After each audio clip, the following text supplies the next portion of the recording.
Good evening. Welcome to the May 17th meeting of the Traffic and Transportation Advisory Commission. Please rise and follow me in the Pledge of Allegiance. Ready? Begin. I pledge allegiance to the flag of the United States of America and to the republic for which it stands, one nation, under God, indivisible, with liberty and justice for all.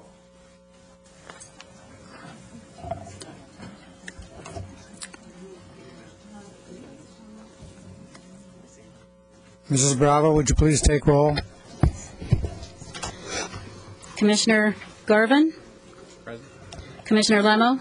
Present. Commissioner McDonald? Present. Commissioner McKay? Present. Our Chair McMahon and Vice Chair Morris are absent tonight. Any person who wishes to speak regarding an item on the agenda on a subject within the city's jurisdiction during the public comments portion of the agenda must file a public speaker card with the recording secretary before that portion of the agenda is called. Any person who wishes to speak on a specific agenda item must file a public speaker card before the specific item is called. Persons addressing the Traffic Commission are requested to state their name and city of residence for the record. Under state law, issues presented or introduced under public comments can have no action and will be referred to the Traffic Engineering Division Manager for administrative action and scheduled on a subsequent agenda. It would be appreciated if you would turn off your cell phones and pagers during the meeting. As a reminder, there is not to be any dialogue between the audience and the commissioners at any time. TOTV can only record your comments when speaking into the microphone. A wireless microphone is available for your convenience should you need to step away from the podium when speaking.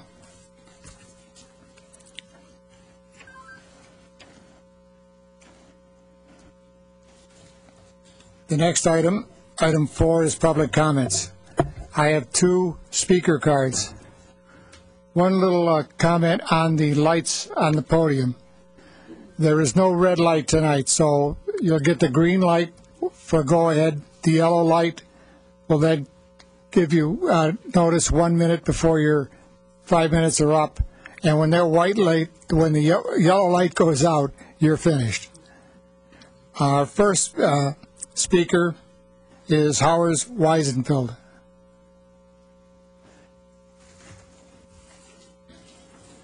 My name is Howard Weisenfeld. Westlake Village portion of Thousand Oaks.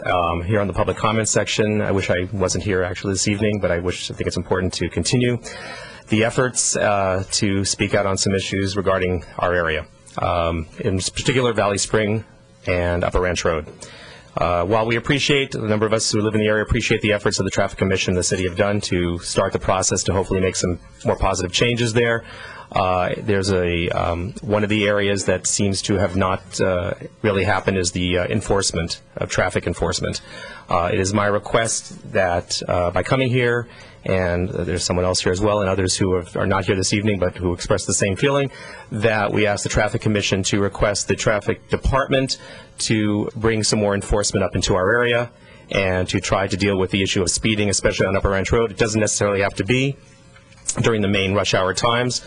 It can be at night, it can be any time, just to get people to realize that there is some enforcement going on, because right now, once people leave Westlake Boulevard, which a lot of people already know, and the word is always on the street, don't go over the speed limit on Westlake because they're always there.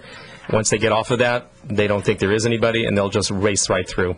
And right now, until a lot of these changes happen, or some psychological changes or behavioral habits change, we do need enforcement, and I'd like to request the Traffic Commission, request the Traffic Department or police to be there a little more often. Thank you. Thank you. Our next speaker is Chris Postel.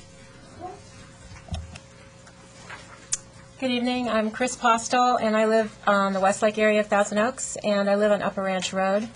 And I'm here also to thank you so much for your help with Valley Spring. We really appreciate it. I've been coming here off and on for 15 years, and I'm getting really old. It's really sad. But the reason I'm here tonight is just to second kind of what Howard said. I would really appreciate if we could while we're in the process of readdressing Upper Ranch, which we will formally do, I'd like to address the fact that we need some type of enforcement or something, some kind of presence to just kind of let the people know that who are speeding down Upper Ranch in their effort to get from Canaan down to Westlake. It's a broken record. You've heard us 1,000 times, but I'm just here just to say that we're a presence. We're going to be very respectful and professional in our presentation in the future, which we definitely are going to make. But we really would like some help as a presence just while we're putting this together. And I appreciate your help. Thank you. Our next agenda item is item 5, summary notes from the April 19th meeting. Any comments?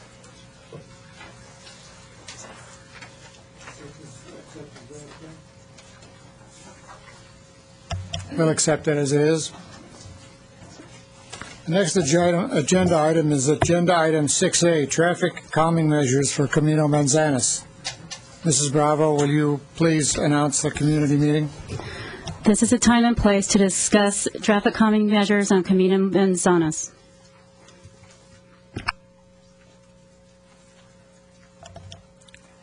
Mr. Halliwell, would you please present the report? Thank you. This is an item that's been to the Traffic Commission several times over the last year. The last time it was, the Traffic Commission made a recommendation to the City Council following review of the speed hump petition process to install speed humps along Camino Manzanas, and that issue was heard in January by the City Council. Their action was to not approve the speed humps, but to refer the issue back to the Traffic Commission to explore other options of traffic calming and congestion relief. So what we've done of the last 2 meetings of the Traffic Commission, we've generally looked at traffic calming measures in general to go through an array of different devices and ways of slowing traffic and helping with traffic. And from that array of probably at least 20 to 25 different types of things that we could do, the Traffic Commission put together kind of a step-by-step program where it consisted of basically 5 to 6 items that would be implemented or recommended that they be implemented and then reviewed over a course of many months. So that's how we arrived at the meeting tonight. We have basically a 6-phase program. It's in the report beginning on page 5. And what we're asking the Traffic Commission to do tonight is to review that program again, receive the input from the public, and discuss the matters, and then either make a recommendation tonight that would go on to the City Council as our response to their request to review for additional options, or to review the matter and then return it to staff for additional study or to refocus on some other issues. Basically, after all the discussion and testimony that was given over the last 4 meetings that I recall, in summary, what we found is the concern of the residents out there, and of course they're going to speak tonight and give you a probably more precise definition of their concerns. But basically what we found is that one of the concerns is that there's too much congestion on the street during school hours, especially during the arrival and dismissal periods. And then another concern is the motorists are not obeying the traffic laws.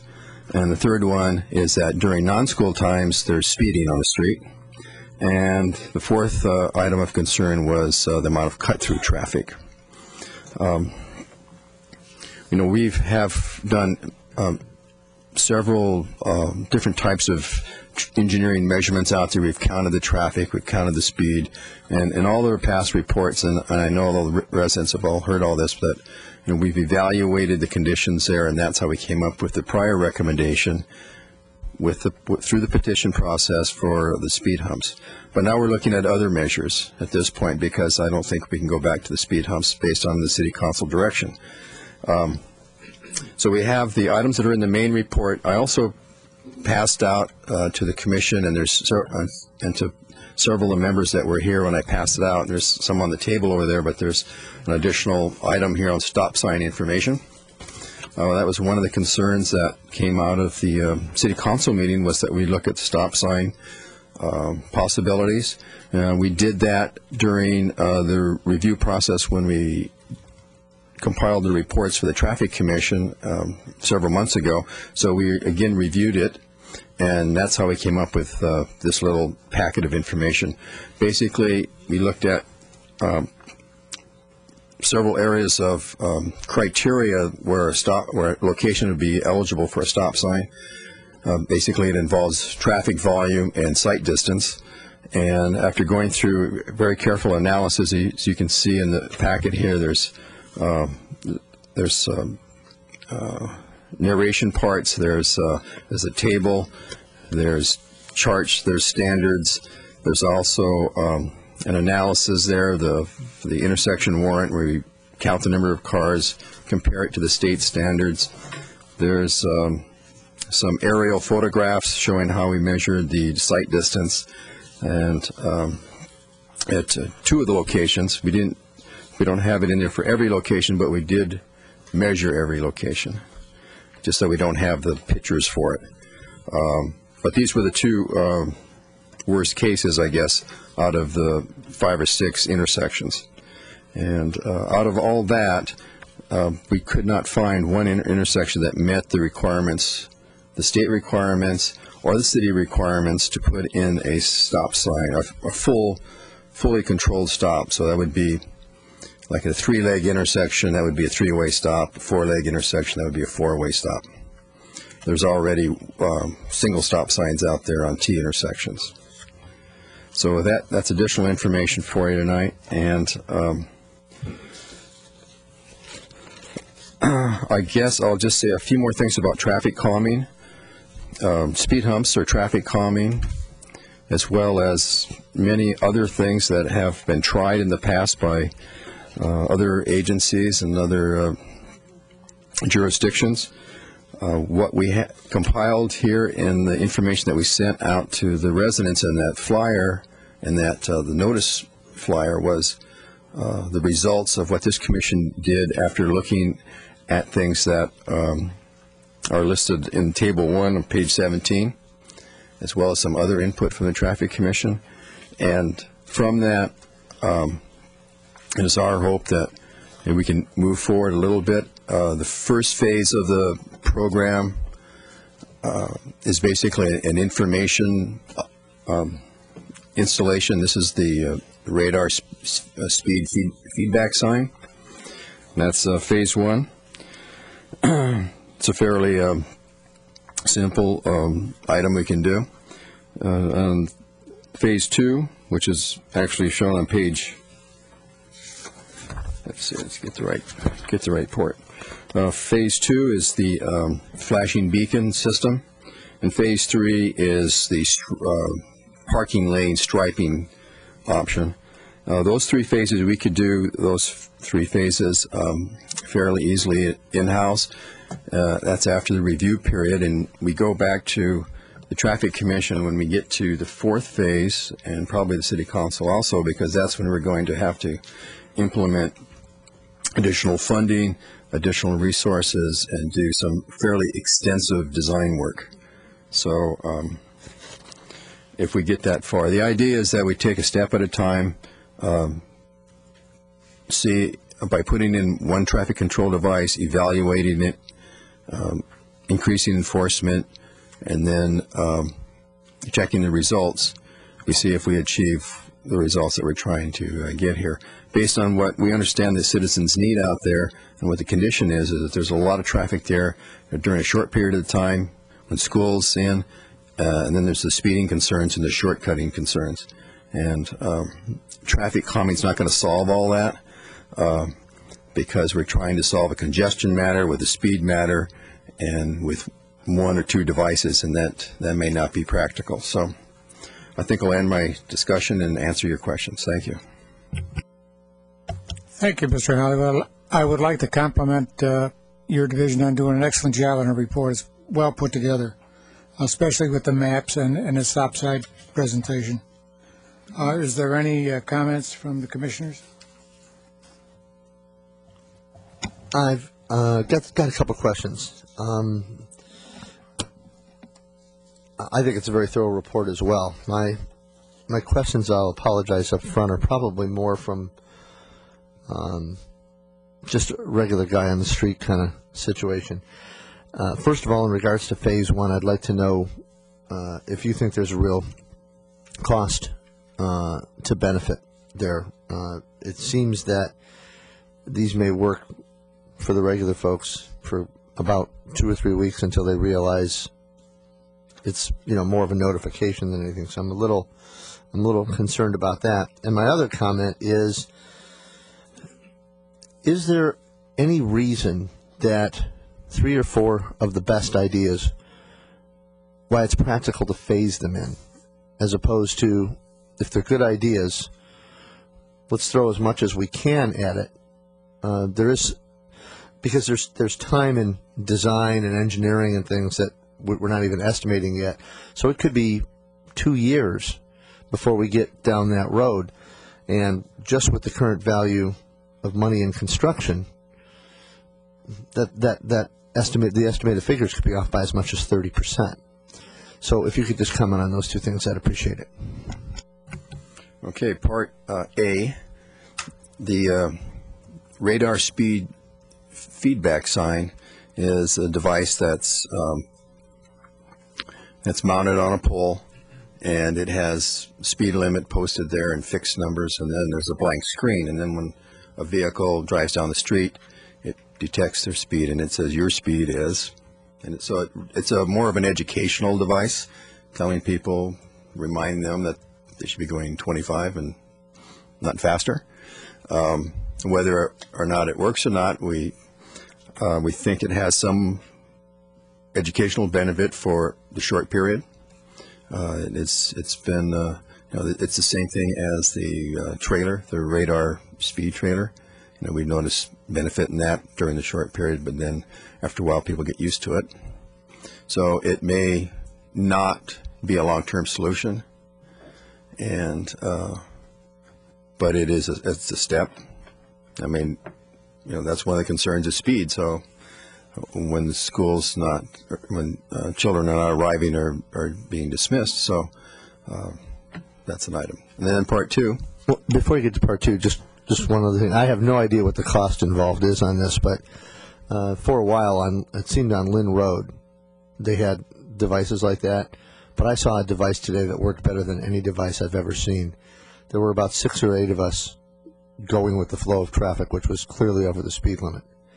And I couldn't stop them all and let them all know we were driving too fast. But there was an officer on a motorcycle taking radar the opposite way, and everybody going southbound immediately slowed down, and I hung with that pack for another 1.5 miles to 2 miles, and everybody stayed slowed down. What is the cost to intermittently, without much of a warning, without much consistency, so that people can figure it out, is putting an officer there, does that accomplish more practically than one of those little signs, or don't you know? My impression would be that an officer probably would be more effective than a sign, but I know they're spread fairly thin because they don't have that many officers to cover so many streets, and so this is one attempt to try to get the message across, and the whole thing is about education, and it's not at least the first step is the most mildest step to take if we're going to do anything. If we're not going to do the speed humps, we're not going to do those.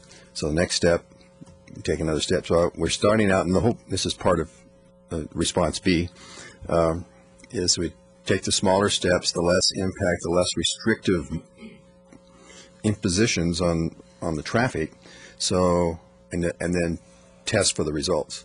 And so that's one approach. And then we could, if the commission finds it more suitable, they could make a recommendation where we could recommend City Council that the whole thing be done at one time. That would be a different approach, just one, and then check for results. So we're taking like the smaller step method, but there's many others that probably would work just as well. Mr. Hollywell, on the same subject with the speed, could we also modify that so they could record the speed and the number of cars, so we would get a percentage of what the speed is and what the number of vehicles are? If we put something on that sign, we could also record it. Normally they don't do that, but I think that they have that capability. It's just an added feature. What order of magnitude additional cost would that be? Half the price? If it's $10,000, maybe $15,000? Possibly. Thank you. Any other commissioners? Diane? I mean, that was one of my questions, is if we could record the speeds with this educational device, because otherwise how will we know whether it's working other than the empirical evidence that the neighborhood isn't in agreement on anyway? And then secondly, when we talked about these solar-powered feedback signs, because they work for a short time, I thought we talked about moving them around. Is this so would we move it around within the Manzanas area on different parts of that street, or move it around to other parts of the city? I mean, how mobile are we going to would we be making these if we went with phase one? This device would be mounted on a more substantial pole because it has to be sturdy and vandal resistant as much as possible. And so there is that option, but we'd have to install more poles because the pole wouldn't be portable. The device is. Maybe in the big picture scheme of things, if we install these in other areas of the city, we can have some kind of a rotating program where we have poles that have speed limit signs on them and then a place to put the radar part of that sign, and we just move that thing around from time to time. Yeah, I just think that would have some value if we're going to spend the money, and this is according to what everyone says, it works for a while and then it loses its value. Then we could move it to some place, get some value from it, and then move it back. And then, as Wes, Commissioner, said, if it recorded the speeds or we had some way of knowing whether it was working or not, it would seem worth the investment to me. But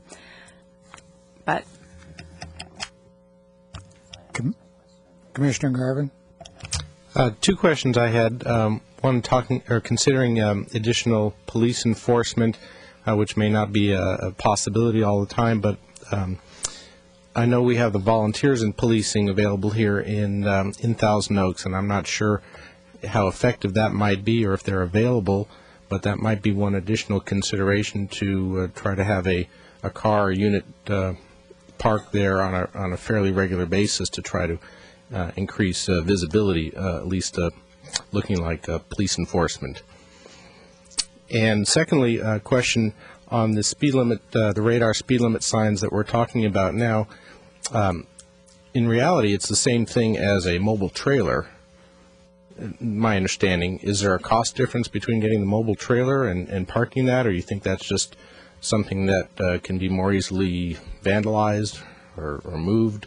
Is there an advantage to having these semi-permanent installations that we're considering here, or would you, as the traffic engineer, prefer to have another mobile trailer that can be more easily put at different locations?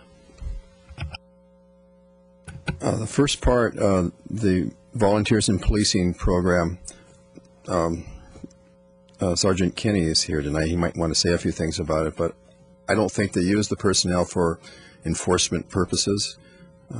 Maybe to show a police presence, but the type of vehicle they drive does not look like a squad car. But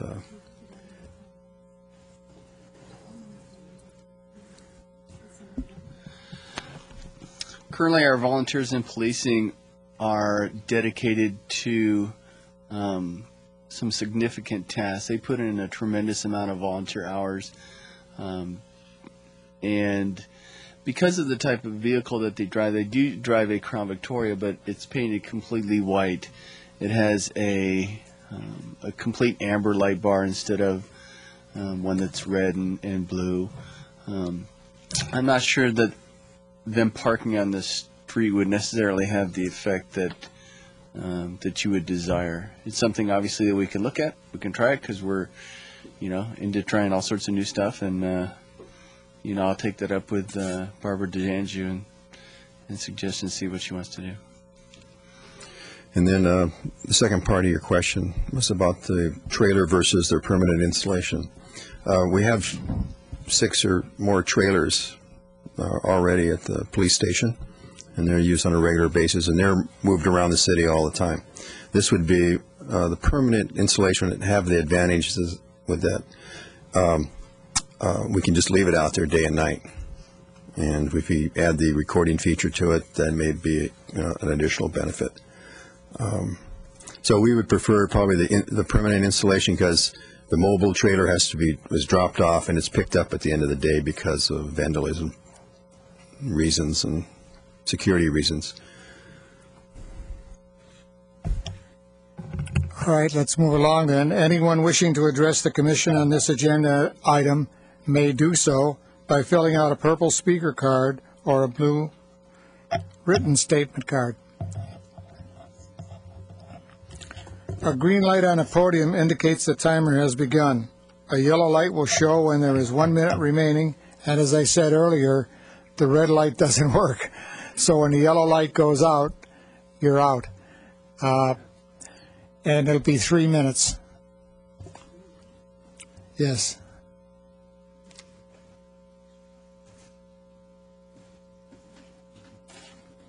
Two main speakers. I'll try to write it out for you. The first one is Arlene right here. Okay. That's 10 minutes, and then the second one is going to be Dave Muir. Okay. Arlene has small children. She can't stay, so if it's okay with you. Okay. This Rick guy is going, or John is going to finish it.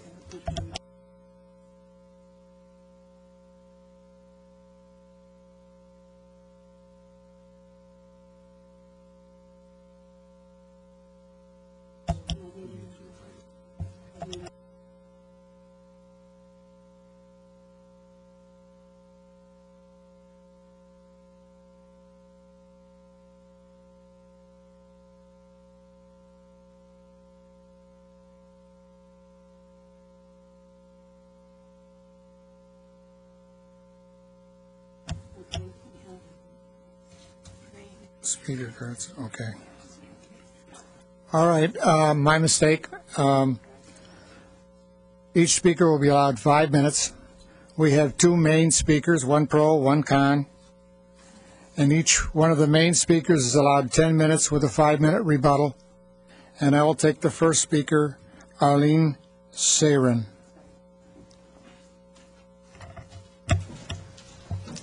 Right here? Is this the right one? Okay.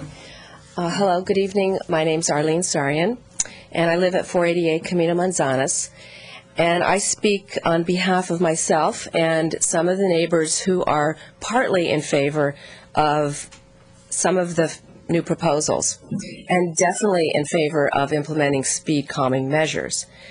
I'm here before you for the 3rd time, and twice before the City Council on this matter. I've lived on Manzanas for 14 years and have watched as traffic and speeds have worsened over the years on our 25-mile-per-hour residential street. While I am open to some of the ideas in this proposal, one of my concerns is that most phases do not address the speeds caused by the hill until 2009.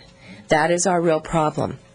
The proposed circles at Stoddard, Fordham, and Oberlin should slow speeds on Manzanas, but can't wait until the last phase. And I'm skeptical that the early phases, 1 through 3, will really have any improvement, and that phases 4 through 7 will actually ever get implemented if they're that far into the future. All the other measures simply do not address the hill, which is the cause of most of the speeding on our street. I appreciate that the engineers and the commission are addressing Manzanas again, because the problem is that our street is a shortcut to Aspen, Bethany, Redwood, and a cut-through from Lynn to Gainsborough Road. It's used as a shortcut by residents and also by parents of school children who live in the 91320 zip code, which is in Newbury Park. Now, our schools are somehow zoned with residents and families from Newbury Park, the Aspen and Redwood schools. And after reviewing the student directories, I've noticed that about 1/3 of Redwood and 1/3 of Aspen students come from Newbury Park, and they use Manzanas as a shortcut. And it's shorter by about a half a mile than it is to take Gainsborough Road to Redwood School, for example. The speed limit on Gainsborough is 40 miles per hour and is designed for more traffic. The City Council hearing, when the Council rejected speed humps, it was surprising to all of us because the Council completely missed the fact that Gainsborough was an alternate access into our neighborhood.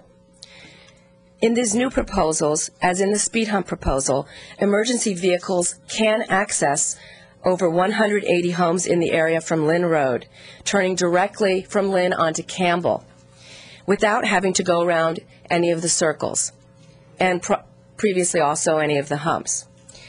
An additional 30 homes on Manzanas and Stoddard would only be affected by one of the proposed circles, for a total of 210 homes with no delays or negligible delays from fire trucks or ambulances. A careful drive around or look at the street map shows that the majority of the homes would not experience delays from emergency vehicles due to this proposal, the new proposal, or the original speed hump proposal. Also, please consider that our neighborhood is very close to Hillcrest Fire Station, only 1.5 miles, and Los Robles Hospital, 0.7 miles. So both of these should be mitigating factors in your discussion and argument over emergency vehicles. I'm concerned that the radar speed feedback signs, if permanent, will be more of an eyesore than the speed humps, and that if you eliminate these and this whole phase, there will be more support from residents who were opposed to the humps previously. The same goes for the flashing yellow beacons and the parking and bike lanes. As Commissioner Lemo stated, if these are such great ideas, why can't we go forward with the implementation of the best ideas that should help to improve the situation more immediately? Recently, you placed temporary radar speed signs on Manzanas, and as soon as they were removed, speeding resumed. Radar speed signs are not real speed deterrents, and the late phase of the implementations of the circles is very unacceptable to me. I support the general idea of the circles, provided that they don't cut into the sidewalk and if the timetable gives them higher priority. There are 11 children under the age of 12 who live on the 3 blocks on Manzanas near my home. Actually, there's 10 with one on the way tomorrow. There is virtually nothing planned until 2009 to protect their safety from speeders. I believe that speed humps would resolve the problem more immediately, efficiently, and economically. While I'm open to the idea of circles, please move them earlier into the scheme. I'm afraid that this is going to be a long, slow, deliberative process to make us go away, and for the city to find more alibis to do as little as possible. Please either reintroduce your original recommendations for humps or modify some of these plans or move the circles to phase 2 or 3, which would be in 07, which I think would be reasonable. And in that case, and I believe many other residents would also be in favor, and I would be in favor of these measures. Thank you very much. I'd also like to read a statement by a resident of Camino Manzanas who was unable to attend this evening. I'm a 14-year resident of Thousand Oaks living on Camino Manzanas, and I'm deeply concerned that delaying the resolution of a problem that poses enormous safety risks to our children for another 3 years is untenable. While I applaud the city traffic engineer's willingness to propose a non-traditional approach to this problem, the length of time to implement this concept provides no short-term relief to the problem and no assurance that all phases will be approved. What further delays can I reasonably expect during this step-by-step approach? Our community has not yet reached a resolution over simpler solutions, such as speed humps. Yet this option is far more complex and will lead to a much more complicated and protracted approval process. My preference remains speed humps, which were inexplicably rejected by the City Council despite your own recommendations and majority support by the residents who were petitioned. However, if the Traffic Commission is willing to expedite this process and eliminate some of the phases, then I am open to your proposition. And that is by Christian Alexander. I'd also like to turn over my rebuttal time to another resident, since I have 2 kids who need to be at home soon, so I may not be able to stay till the end. Is that okay? If I turn over the time for rebuttal to another resident? Yes, who is that other person? John Fedorov. Thank you very much. And now the next speaker will be the presentation for the other side of the picture, David Mueller.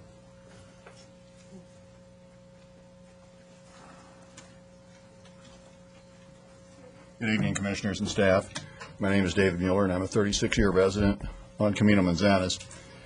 After watching the Traffic Commission meeting last month, I had the impression that some of the commissioners remembered the council meeting where the request for speed humps was denied differently than I did. So I went back to the tape to refresh my memory. The reasons for denial were that none of the city's requirements were met. There were not enough signatures in favor of the speed humps from the residents.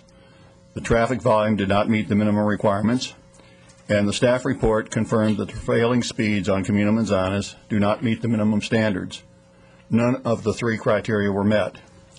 In addition, the council members had concerns about the delays speed humps would cause emergency responders. Councilman Fox talked about quality of life, noise, visual blight, and other reasons. For these reasons and others, the council unanimously voted against the installation of speed humps. As for the proposals, we have no objection to the radar speed sign.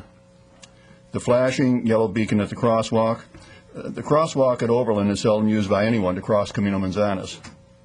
There has never been a pedestrian accident on Camino Manzanas except for a student earlier this year who essentially was jaywalking into a car far away from the crosswalk, admitting that it was his fault. No traffic control could have prevented this accident. A woman who stated that she didn't see him hit a crossing guard at Gainsborough in a crosswalk with his stop sign raised. Fortunately, I understand he was not seriously injured. I don't think flashing lights at Oberlin would have helped him at all at Gainsborough. A raised speed table at the crosswalk is a speed hump with a different name with the same negative effect on emergency response, and again at a crosswalk that is seldom used.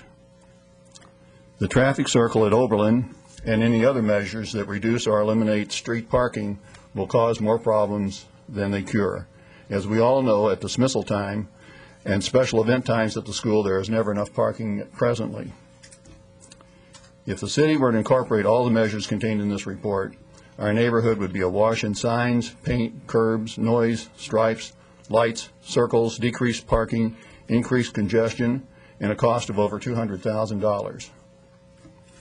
Mr. Machiko stated at the City Council meeting that he could revisit a possible stop sign at Fordham and thought it could possibly be justified based on sight lines. If this solution also slows the traffic coming and going up the hill, everyone wins. I think the staff put together a comprehensive analysis, and I would request that the Traffic Commission recommend to the City Council installation of the laser speed signs, a stop sign at Fordham, and increased police enforcement.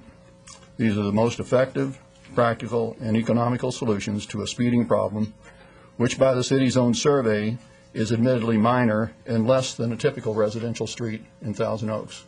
That's in your packet too.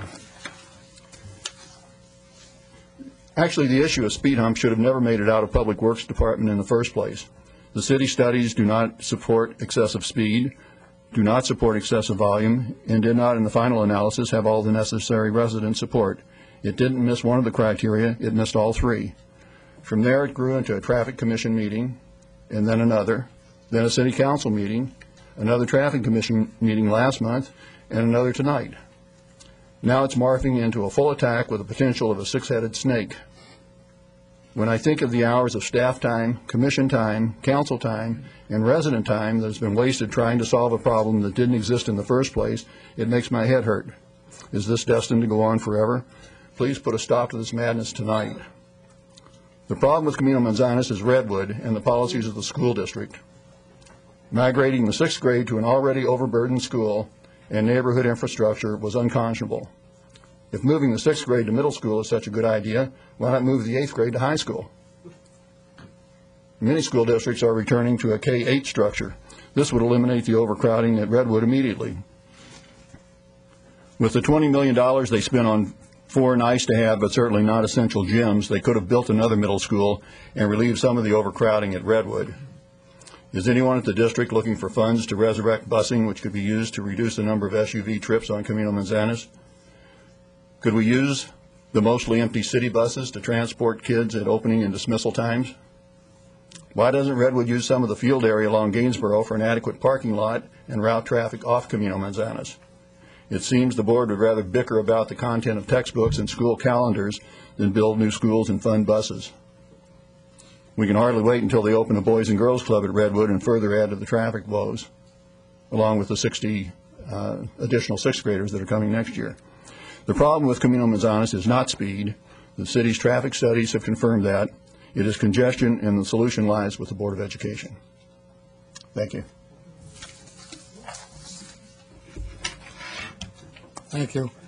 May I remind the speakers that they would please state their name and city of residence before they talk.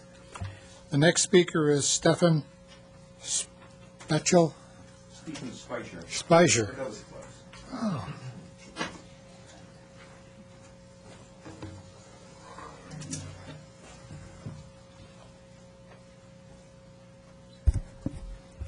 There's supposed to be a green light on? Ah, there we go. My name is Stephen Speicher. I'm living in Thousand Oaks for the past decade. I was planning on several decades from now to stay here, but with some of these plans that I'm hearing, it has me scratching my head a little bit. Mr. Mueller really preempted virtually everything that I wanted to say, so I'll be very short. I think he hit the nail on the head on basically every issue. The one point I would like to make is that, as far as I know, nobody has identified or documented a safety issue. If it sounds a little bit like, you know, the impending doom of bird flu coming or something like that, that we're going to take draconian measures to forestall something that I have no idea what the real concerns and issues are. The one concern as a resident that I do see on a practical, everyday basis is what Mr. Mueller identified. It's the congestion of traffic as a consequence of Redwood. And the idea of doing anything at all to enhance that congestion by slowing things down so that rather than for a period of an hour the streets are totally full, that you'll span it out for 2 hours or something like that. I mean, it just seems nonsensical. Basically, I think it's just a tremendous waste of money, and I'm sure that we can find some better things to spend that amount of money on. That's basically all I wanted to say. Thank you. Thank you. Our next speaker is Robert Lundvall.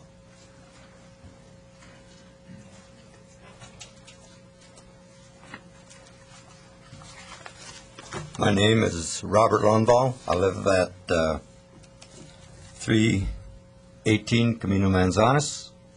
I thought this was a dead issue a few months ago, and then all of a sudden it resurfaced again. I don't see the need of the city spending money on putting up these other contraptions, where if they were to spend a little more money on the law enforcement and get some revenue out of it,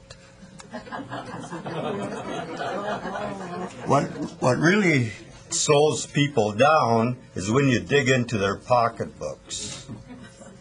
And that's about all I have to say on the matter.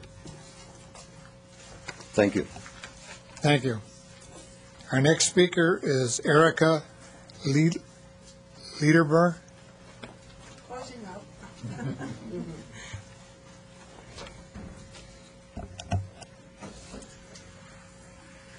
Good evening, Commissioner and staff. My name is Erica Liederberg. I live in Thousand Oaks on Oberlin Avenue. I'm mainly concerned with the proposal regarding the intersection of Camino Manzanas and Oberlin Avenue. The proposed traffic circle is 20 feet in diameter on a 40-foot wide street that leaves then on the far end, which is the straight through on Camino Manzanas, only 10 feet for vehicles to go by. There is no way to make a bend around it. The other day, coming down on Oberlin Avenue, I pretended there was already a traffic circle. And I kept to the right. Well, there's a problem then because cars are parked there. Mothers usually park there right up to the intersection to pick up their children. So that means I have to get right to the intersection, make a right, get around the circle to make a left. Well, then there's the raised crosswalk as proposed. And actually, in your own proposal, you say that the traffic circles will not be put in intersections where you have a marked crosswalk. We have a marked crosswalk already. It's nicely striped in yellow. So that pretty much then negates your proposed Phase 5, the raised speed crosswalk between the raised roadside islands, and proposed Phase 2, the solar-powered pedestrian flashing yellow lights. No crosswalk, no beacon, but the circle, if you insist on the circle. How do we expect large vehicles to get around into the neighborhood, like fire engines, emergency vehicles, like disposal trucks, and other large trucks that need to enter and exit a neighborhood of about 400 residences? The flashing yellow beacons would be obsolete if you have the traffic circle, but we don't need that. Most of the drivers, they know that we have a crosswalk there. They just ignore it, and they ignore the pedestrian trying to cross. Besides, this crosswalk is not the only one where drivers ignore pedestrians. Crossing Gainsborough, for example, on the marked crosswalk at Camino Manzanas is just as bad. The other day, we were in the middle of the street, and people still drove by without stopping. Parking and bike lane and the raised roadside islands. Where do you think you'll find room for these? And do you expect cyclists using the bike lanes to hump over the roadside islands? On the other hand, some children might just enjoy doing it going down the hill. The bottom line, a simple request for speed bumps turned down because of the traffic conditions did not justify the addition, escalated into a proposed 6-phase traffic calming measure program at an estimated cost of $200,000 for installation plus $15,000 annual maintenance. I realize your concerns and comments that stop signs are generally not used to slow down traffic. I disagree. What about the one stop sign on Oberlin at Bethany Street, not Bethany Court, Bethany Street? I can't imagine that the stop sign there is because of the traffic coming from Bethany Street. It's just coming down Oberlin, approaching a school. In a previous meeting, you indicated that the traffic sign cost about $200.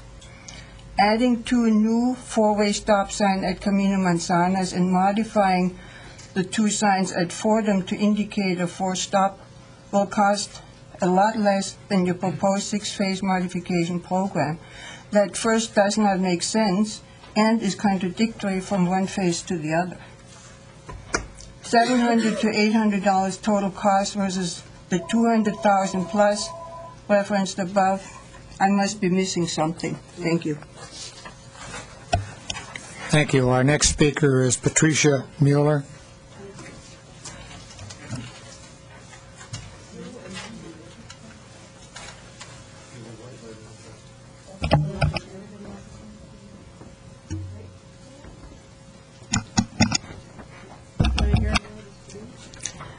Hello. Technical problem. My name is Pat Mueller, and I live on Camino Manzanas in Thousand Oaks. I would like to remind the Commission that not all the residents agree that we have a serious speeding problem on our street. Yes, we have some speeders, but the city's traffic studies show that the speed in our neighborhood is less than the average residential street in Thousand Oaks. We don't want speeders in our neighborhood, but we don't think this six-step program is the answer. The staff report states that even the most effective traffic calming measures usually result in only a maximum reduction of 3 to 7 miles per hour, which on Camino Manzanas would change the speed from 33 to 28 miles per hour. According to this report, the 1 to 2% of the high-speed drivers are not likely to comply with the traffic calming measures in any case. Councilman Fox stated at the council meeting in January that people have an expectation that their neighborhood will not change whether you have lived there 2 years or 35. The recommendations as outlined cannot be considered anything other than a major change. Mr. Fox also said that there was a right to quality of life. Flashing lights, raised crosswalks, spots, dots, and noise do not enhance the quality of life. There was an explanation for the refusal for speed bumps. The staff report proves that speed is not excessive on our street and that the traffic volume is below the criteria for traffic calming measures such as speed humps. Therefore, many residents on Camino Manzanas do not accept the need for any change, and certainly nothing as drastic as those outlined in the report for an unproven problem. Parking is a greater problem on Camino Manzanas than speeding. Some of the proposed solutions would further reduce parking on a street which is already maxed out at many times of the day and at special events like back-to-school night, weekends, graduation, etc. The laser speed sign would create more awareness, but I think installing a stop sign at Fordham and Camino Manzanas would be the best solution to the problem on our street. It would be easy to install, easy to monitor, and inexpensive to implement, and certainly worth a try. Thank you. Thank you. Our next speaker is Mary Freed.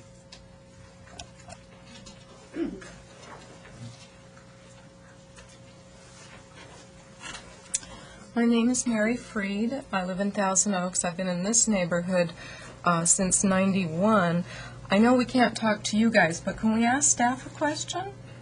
Because I called earlier and didn't get any responses back.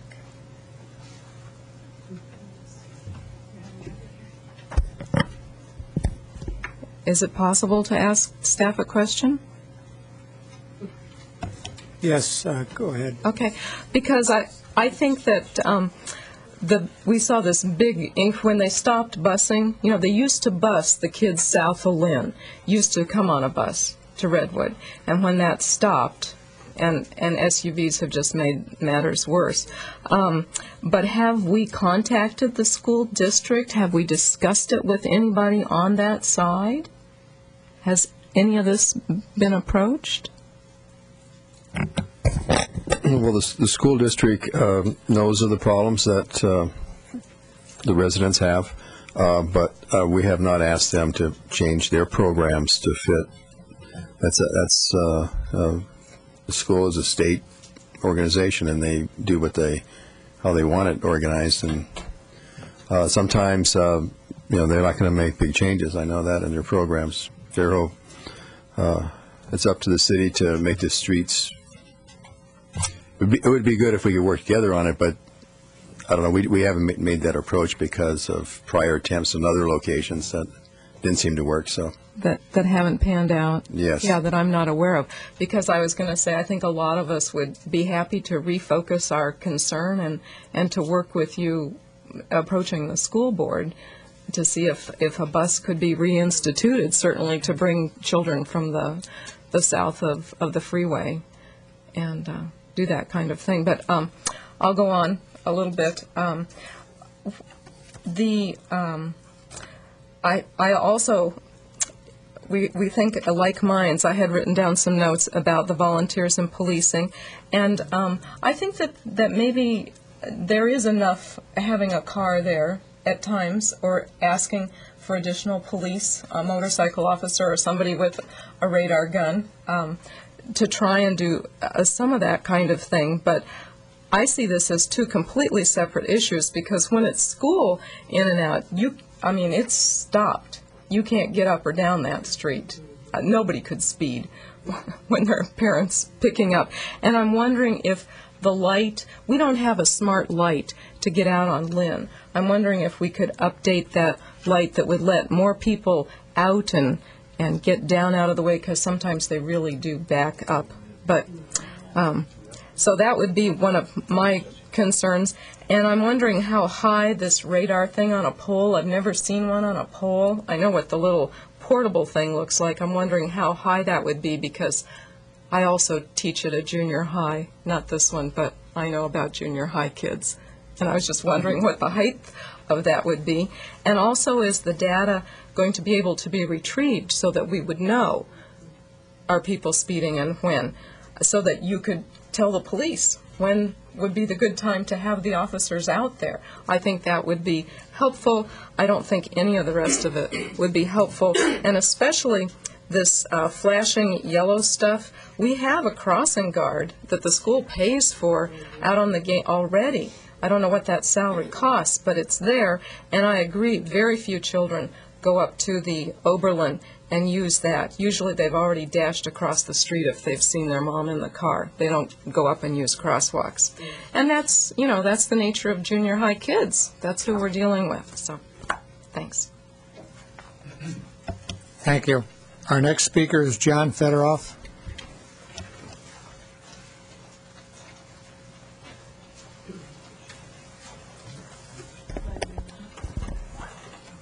Hi, my name is John Federoff. I live at 417 Camino Manzanas. I am in support of these speed calming measures to some extent. As Arlene, our main speaker, stated, I think the timetable is a little too drawn out for it to do a lot of us any good. And it seems like, maybe the city is hoping that it will all just sort of fade away before any of the really big ticket items have to be done. But I know that traffic circles do work. I used to live in Santa Monica, and there's a busy street close to Wilshire Boulevard at 26th. And people use 26th to cut through. And they installed a traffic circle at 26th and Washington. And at first I thought, what in the world did they do here? They're just like bringing people to a standstill to get around this thing. And soon enough, I just started avoiding it. That's the main point here. The main point is we want people to avoid our street. I don't know why people aren't talking about that. It's not that we want to slow everybody down so it makes all the traffic even worse. We want people to think twice before even getting on our street. There's a perfectly good street to use, and it's called Gainsborough. Yes, people would have to travel a little bit further, but if you're coming from Newberry Park and you're already going north on Lynn Road, and then you go east on Gainsborough, it's really not that far of a difference. It's not that big of a deal. People just take our street because, I don't know, they're just used to it. I'm not sure. Anyhow, there's been a lot of talk about quality of life issues, installing all this stuff. I don't think all this stuff should be installed on our street. I agree with that. But as far as quality of life, we live in Thousand Oaks. We don't have any quality of life issues. We don't live in Sri Lanka or some other third world country that have real quality of life issues. We're talking about quantity of life. We're talking about one child who runs out in the middle of the street, and yeah, maybe he was jaywalking, whatever he was doing. But if cars are speeding like I see them speeding on a daily basis and that child gets hit, what is this city going to do? You have all of this testimony. You've heard it all from us. You have a responsibility to do something. And we're telling you this problem is real. We live on the street. It is a real problem. And the city engineers have agreed with us. They said, yes, something needs to be done. But there are a few people who, I don't know, they raised their kids in previous decades. Maybe the problem wasn't as bad. They think, well, why can't you just do the same? It was a different era. We used to walk to school when I was a kid. We used to ride our bikes to school. Nowadays, people don't do that as much. People drive their kids to school. One kid gets hit, one kid gets killed, and it's too late. We need to act before it's too late. Thank you very much. Thank you. Our next speaker, I'm going to try his name. I think it's Blaine Herzog. Elaine. Elaine? Yeah, I'll take one. Yes, I'm Elaine Herzog, and I live on Fordham Avenue, actually just one house south of Camino Manzanas, and I've lived there for 36 years. And yes, I did, my late husband and I did bring up two children on Fordham Avenue. And the problem is really the middle school, the fact that now there's the impact of the sixth grade and the parents, well, not so much this having the additional sixth grade there. I think it's mainly the busing of the kids. And it's just now I see it, now that I'm retired, it's very difficult to get out onto Manzanas to either make a right or a left, especially a left coming south of Manzanas, early in the morning or after school. So the busing, the idea of busing, I realize we can't address it because it's a school issue, but if we could impose upon the school district perhaps a bus that the parents would pay for because they're driving their kids anyway, and I would think they would want to have a bus. That would be so much easier than having to drive their children back and forth, even if they're in a carpool.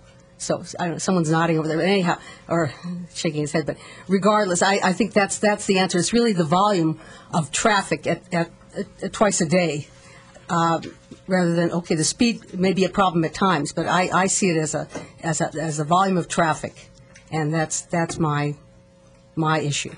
Thank you very much. Our next speaker is Kevin Gray.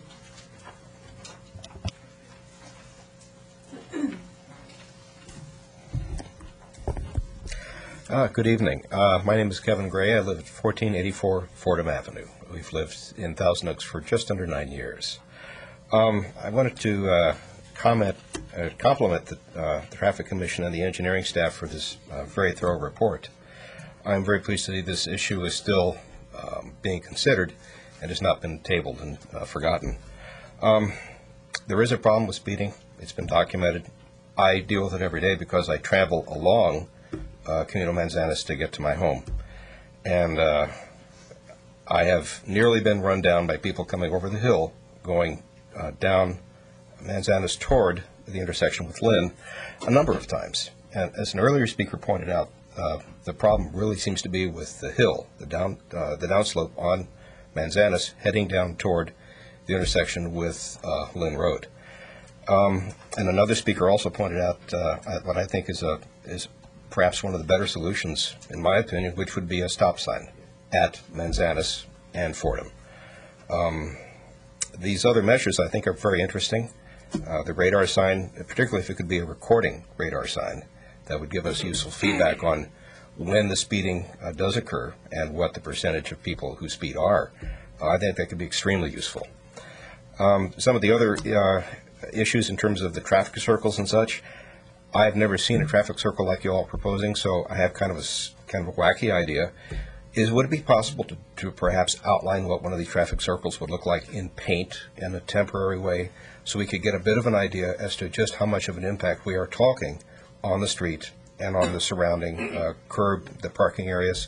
Because I'm looking at these and I can't quite visualize, other than saying, wow, that's big, is exactly what you all are talking about. So just an idea to throw out. I also agree with the earlier speaker in that the timetable on this does seem rather extended, and if there would be a way to accelerate it, perhaps by maybe increasing the amount of data that you all take, or maybe the points at which you collect the data, maybe the analysis period could be telescoped, and we could maybe move more quickly through the phases. But in any event, I think the radar sign may have some value, and I really like the fact that it's relatively low impact. The flashing yellow lights, it certainly seems to me that many of these things are at the very least reversible. If you put them in place and you try them out and nothing happens, or not enough happens, it's relatively easy to remove a sign, take down a pole, remove a flashing light. So I don't look at these things as being absolutely permanent if it's proved that they don't really do any good. That's basically all I have to say, except, again, I really appreciate the fact that you all are still considering this problem and have done such a wonderful job putting all this information together. Thanks. Thank you. Our next speaker is Olga Zukar.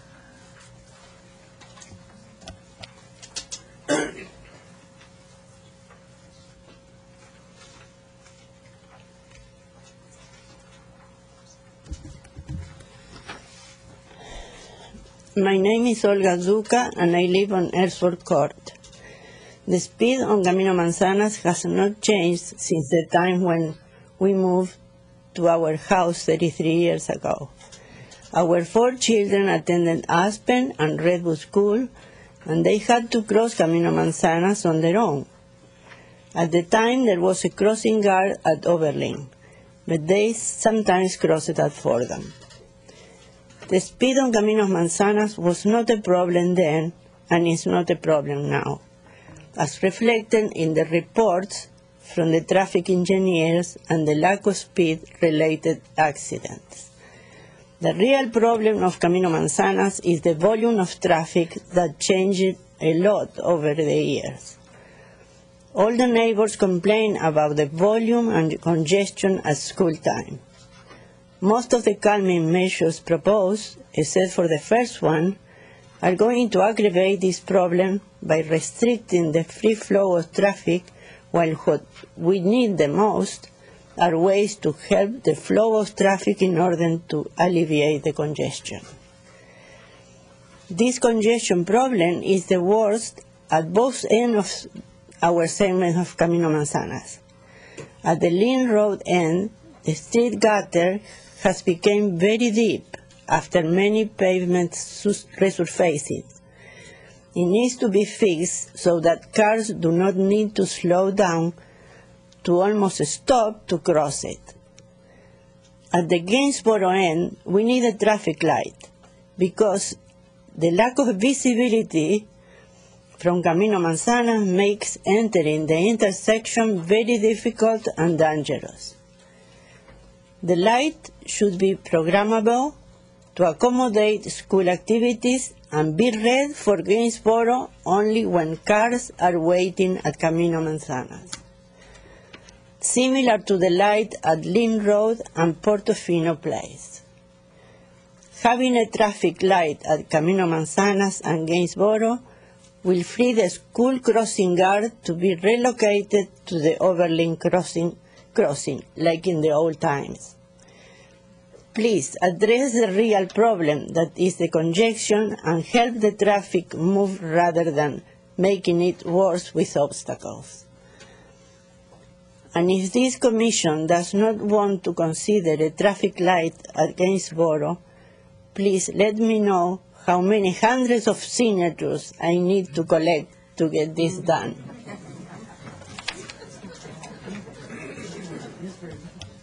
Thank you. Our next speaker is Ricardo Zuka. Another heavy accent, I'm sorry. Okay, my name is Ricardo Zuka. I live on Ellsworth Court, just off Camino Manzanas. Well, as you consider this referral from the City Council, you need to have a clear idea of how the Council arrived at the decision to reject the speed bump proposal. The meeting is on tape, and I urge you to review it if you haven't done so. The decision of the Council was unanimous, was unequivocal, and it was based on 4 considerations. Number 1 was lack of support for the petition. Councilman Fox noted at the outset of the meeting that barely meeting the minimum percentage of signatures was far from a groundswell of support, and later on the Council was shown several letters of retraction from neighbors who had originally signed the petition. Number 2 was not meeting traffic volume and traffic speed requirements for speed bumps. Number 3, and I'm quoting the Council members again, was that the speed bump issue was controversial. The Council got an earful from people living on Camino Manzanas or adjacent street that were complaining about the speed bump project. Now, number 4, brought up by several Council members, was the notion that Camino Manzanas is not an ordinary residential street. It is the only access, it is the lifeline to several adjacent streets that form a large neighborhood. And their interest cannot be neglected. Any measure that restricts traffic flow on Camino Manzanas will also penalize this other neighborhood, and more important, it will compromise their safety by delaying the arrival of first responders. I just try to imagine the big, giant, yellow ladder fire truck turning around a traffic circle. You do it. Well, this safety issue was a major concern for the Council and a key factor in their decision. Of course, at the time, they were addressing speed bumps, but this criterion automatically disqualifies any of the 3 steps that would slow down traffic that are on this proposal, and that is the raised table, that is just a speed bump in disguise, the roadside island or choke points, or the traffic circles. And this is very important. I would not like to be watching my house going up in smoke while the fire trucks are slowly negotiating an obstacle course on Camino Manzanas. And also, as it had said before, here this obstacle would slow down traffic at peak hours. Now, the City Council asked you to look into some alternative, but they did not mean a grand experiment on traffic calming at the cost of $250,000. I mean, if they had thought that the problem was so critical, they would have simply approved the speed bumps. What they meant was do something simple, such as one of the steps that are being proposed, and in fact, 2 of the Council members suggested a stop sign. Well, my personal opinion is that you should shelve this proposal and do nothing, since the original petition had no merit, your approval was given reluctantly, and the City Council turned it down.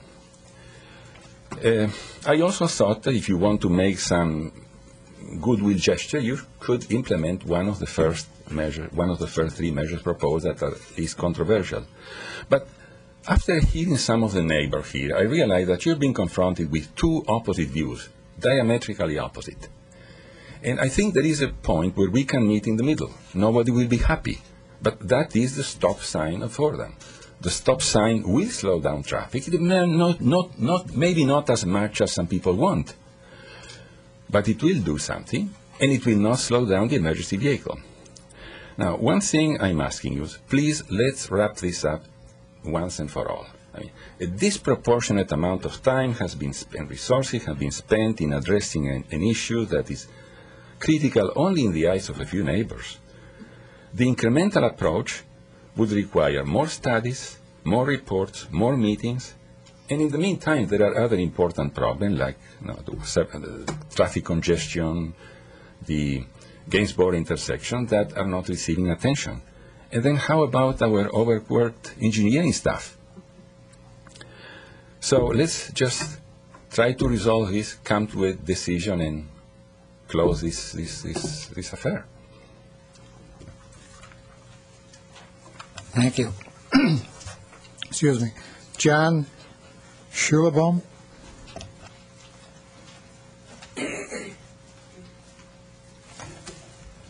My name is John Schlobaum. I live at 377 Camino Manzanas, and I've lived in the community for 22 years and raised 5 children on Camino Manzanas. And I think the speakers before me have done a good job in basically outlining the issues with all of the traffic calming measures that are being proposed. You've heard, both the pros and cons. And I think in the interest of time, basically I think what it comes down to summarize, is that we have 2 problems on Camino Manzanas: congestion and supposedly a speed problem. And I think as far as the congestion problem is concerned, that's another issue to be taken up at a different time. And I think if we implement some of the measures that are proposed, I think it'll only exacerbate the congestion problem. I can just see a traffic circle where right now during the congestion times at Redwood, we've got cars parked all the way to the corner of in the right turn lane off of Gainsborough turning onto Camino Manzana, so you can't even make a right turn lane. And I can see cars parking around that circle, picking up their kids, and I just visualize it. I mean, that's what's going to happen. So the congestion problem is one issue, and that needs to be addressed. But as far as the speed issue, I think the city council did a good job in turning down the proposal for the speed bumps. We don't need the added noise pollution, air pollution, and all the other issues that go along with it. What it seems to me is that the consensus is that the problem is on the downhill slope of Camino Manzanas, and I've heard several suggestions about putting a stop sign on Fordham, and I'm for that idea. I think that would definitely slow the traffic down on that downhill slope where the problem seems to be. And then again, it won't impact the emergency vehicles, which is one of the big concerns for all of these traffic calming measures. And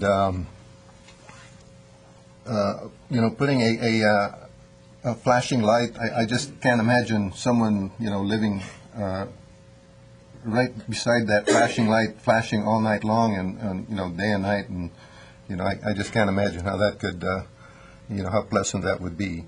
And as Bob Lundvall, suggested, putting a police to monitor traffic and, earn some revenue, I think that's a good idea.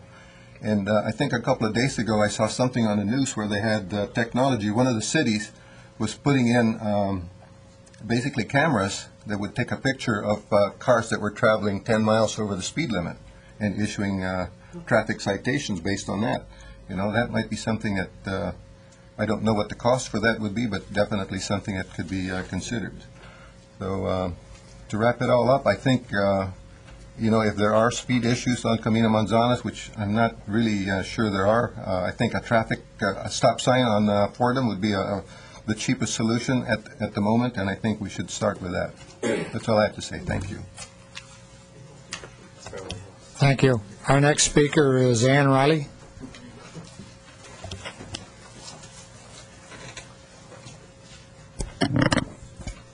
My name is Ann Riley, and I've lived at our current residence for 34 years. And I just want you to know, since I am at the corner, I can see all that's going on with Redwood School. And yes, that's the real problem in our neighborhood, is the overcrowding at Redwood School, the parked cars.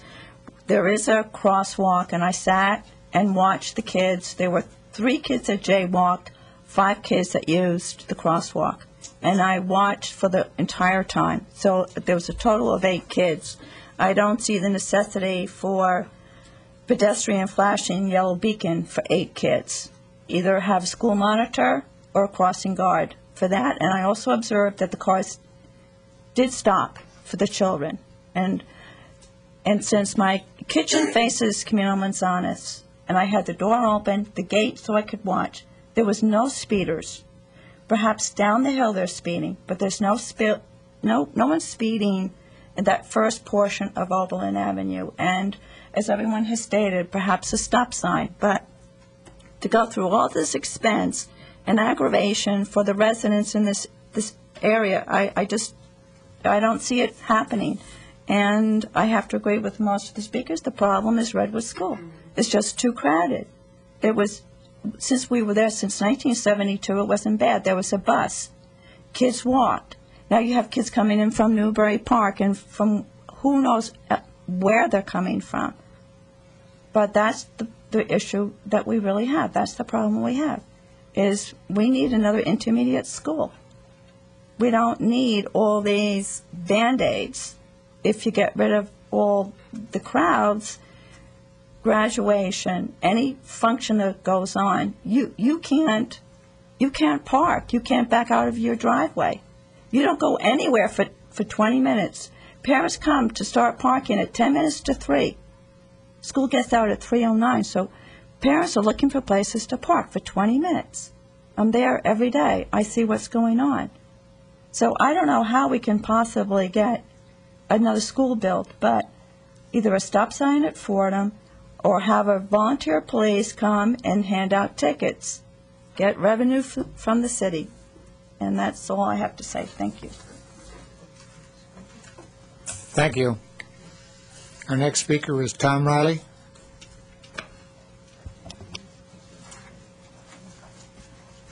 Good evening. My name is Tom Riley. I live at 1406 Oberlin Avenue, and that's at the corner of Oberlin and Camino Manzanas. My only claim to fame is that I've lived there for 34 years and seen quite a few things. I'm going to maybe try to reverse the problem.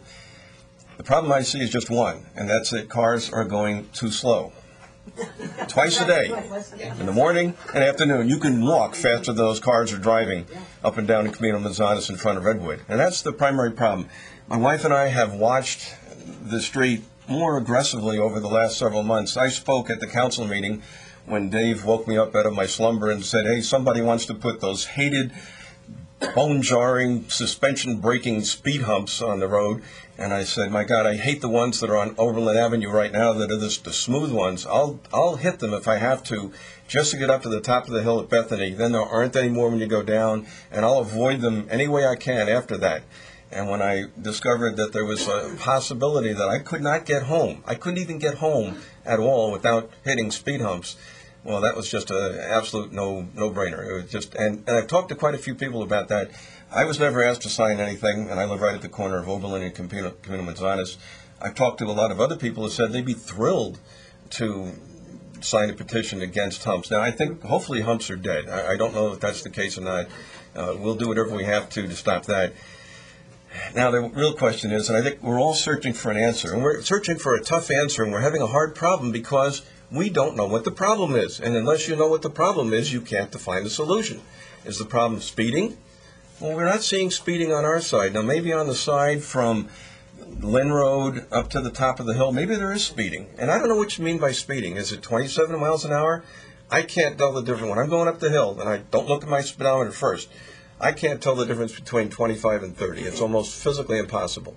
If you're talking 35 or 40, now we have seen speeders in the past. We've seen kids on motorcycles blasting up and down Oberlin or Camino Manzanas at 60 miles an hour. Now, they're not going to be deterred by anything, but they were deterred by our neighborhood watch, and they eventually got sent to the youth authority and some other places. So for the very, very few speeders who are maybe a problem occasionally, we can take care of them on an individual basis. But I do not want to see, if I had my preference, we wouldn't do a blasted thing. You wouldn't have to do anything. Now, I can tell from the intensity of the, I guess, Shiites on one side and the Sunnis on the other, that something's going to happen and something's got to be done. And let me tell you, nobody loves kids more than we. We have 2 beautiful kids, 3 beautiful grandchildren. They are not permitted to cross the street because cars and kids do not match at any speed. Rolling backwards on the driveway. My youngest boy was almost killed crossing Camino Manzanas when he saw me. I was visiting a neighbor. I pulled up across the street stupidly. He sees me, runs across the street to come to say hi to me, and there's a car going about 6 miles an hour that, I had to jump out and stop him. But it wasn't a speeder, it was just a car. So what are we trying to solve? Is it a problem that occurs between Lynn Road and the top of the hill? Maybe. It's certainly not from Gainsborough to Oberlin, because we see that all the time.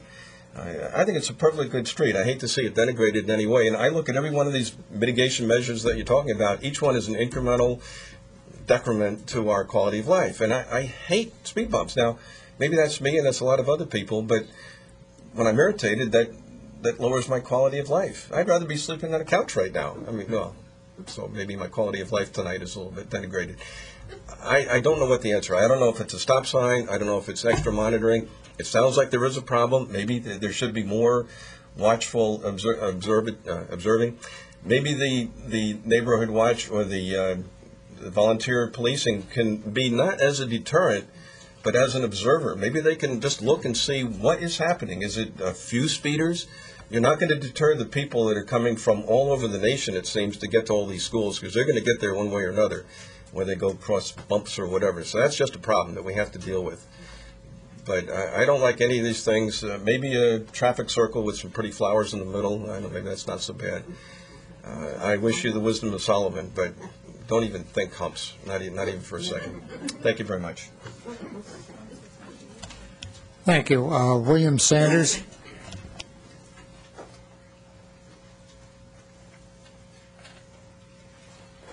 Good evening, ladies and gentlemen. My name is William Sanders. I live at 435 Camino Manzanas, and I'm here to tell you that speeding does occur. Whether they agree with it or not, it occurs. I know it does because I pull out of my driveway and I've almost been hit several times. Now, granted, the high speeds are an exception. The average speed is 32 to 34 miles an hour, according to your study. Those are your numbers, not mine.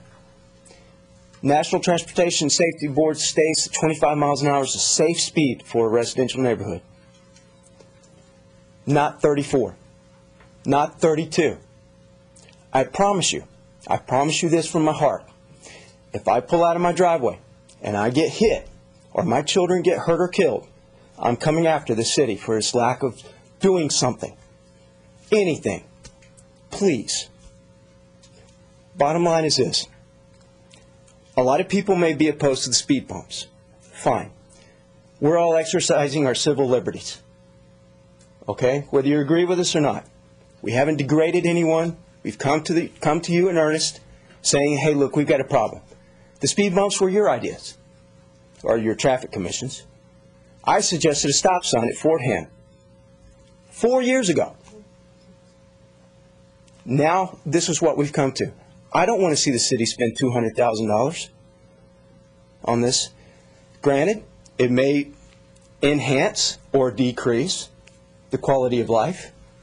I don't know. That would be for studies to show. But I know this.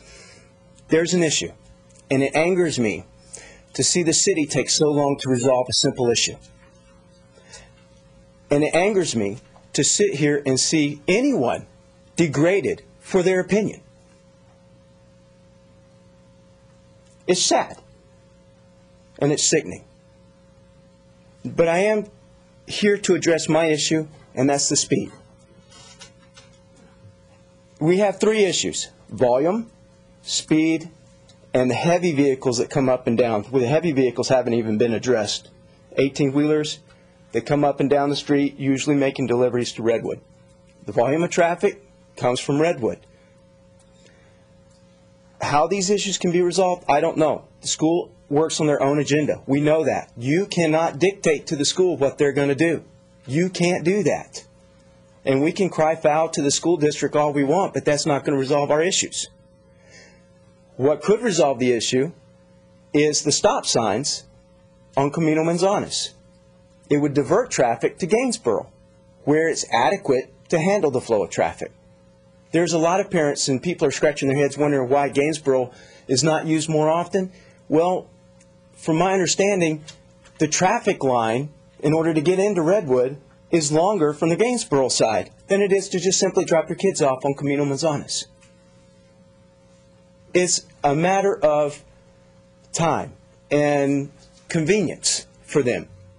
I believe one of the council members said the convenience of the people is more important than other issues. I would disagree that convenience should be paramount before safety. That came from the last city council meeting. Stop sign, I am in agreement with. They seem to be in agreement with, to some degree, on Fordham, four-way stop.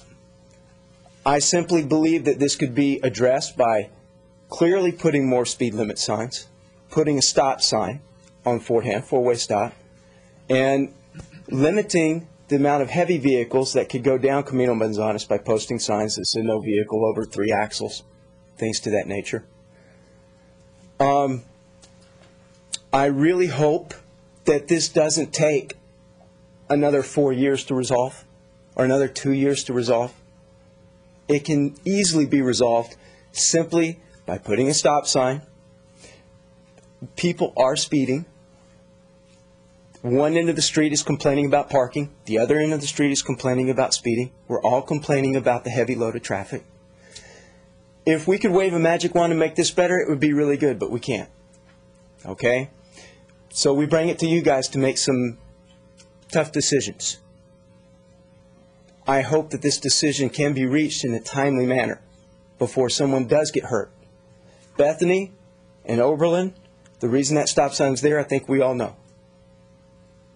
Okay? I don't want to see it happen on Camino Manzanas. And it potentially could happen. And we're rolling the dice saying it may not happen. And you're right, it may not. But if it does, how are we all going to feel? I know how I'm going to feel if it happens to my children. I'm going to be pretty angry. A lot more angrier than I am now. Have a good evening. Thank you. Our next speaker, Melissa Sanders.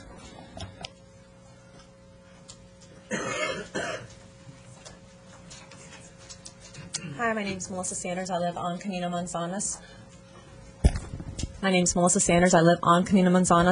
In the middle of the downslope, actually. And I actually, in hearing all the opposition about that there is no speeding problem on our street, decided to get copies of the actual raw data of the traffic study that was done over a year ago. And over 800 cars in the middle of the street were clocked at going over 36 miles per hour. That's an excessive number. That's unconscionable. And I agree with my husband, even going 32, 33, 34 miles per hour is not okay with me. It may be the prima facie, and it may be what is considered okay, but I know every single person who lives on a residential street would not want me driving down your street at 36 miles per hour or over. In fact, there were over a couple dozen that were speeding over 50 miles per hour on our street, in the middle of the street. That's just ridiculous, going twice the speed limit. Now, I agree that there are two different issues that we have on Camino Manzanas. One related to the speed, and obviously the street is very split. One part of the street does not have speeding issues, it appears. Obviously, we have an issue with speeding in our street, or our part of the street. And then the traffic flow. I agree that there are many times during the day, most specifically in the morning during drop-off at school and in the afternoon at pickup, where it's just crawling bumper to bumper. And I think that the best solution could be is to divert most of that traffic to Gainsborough, where it should be. Now, how that is accomplished, I don't know. But what started off as a very, we thought, simple problem with a reasonably simple solution has taken on a life of its own. And I don't think anybody really intended for it to be at this point and looking at spending so much money on a simple solution. And it seems like the stop sign would be the most palatable situation for everybody and maybe give the most immediate relief. Because 3 years from now, waiting for something that may possibly happen or not happen with some traffic circles just is not good enough. Because what happens between now and then? And everyone may take the approach, like my husband's mentioned, that, well, it may not happen, but what if it does happen? And I prefer to take proactive steps in my life and not reactive, because then we're always causing more problems down the road rather than fixing problems ahead of the situation. That's all I have to say. Thank you very much for listening. Thank you. Our next speaker is Suzanne Duckett.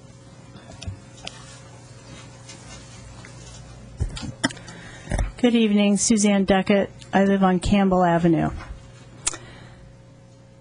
I'm not opposed to a stop sign at Fordham and Camino Manzanas.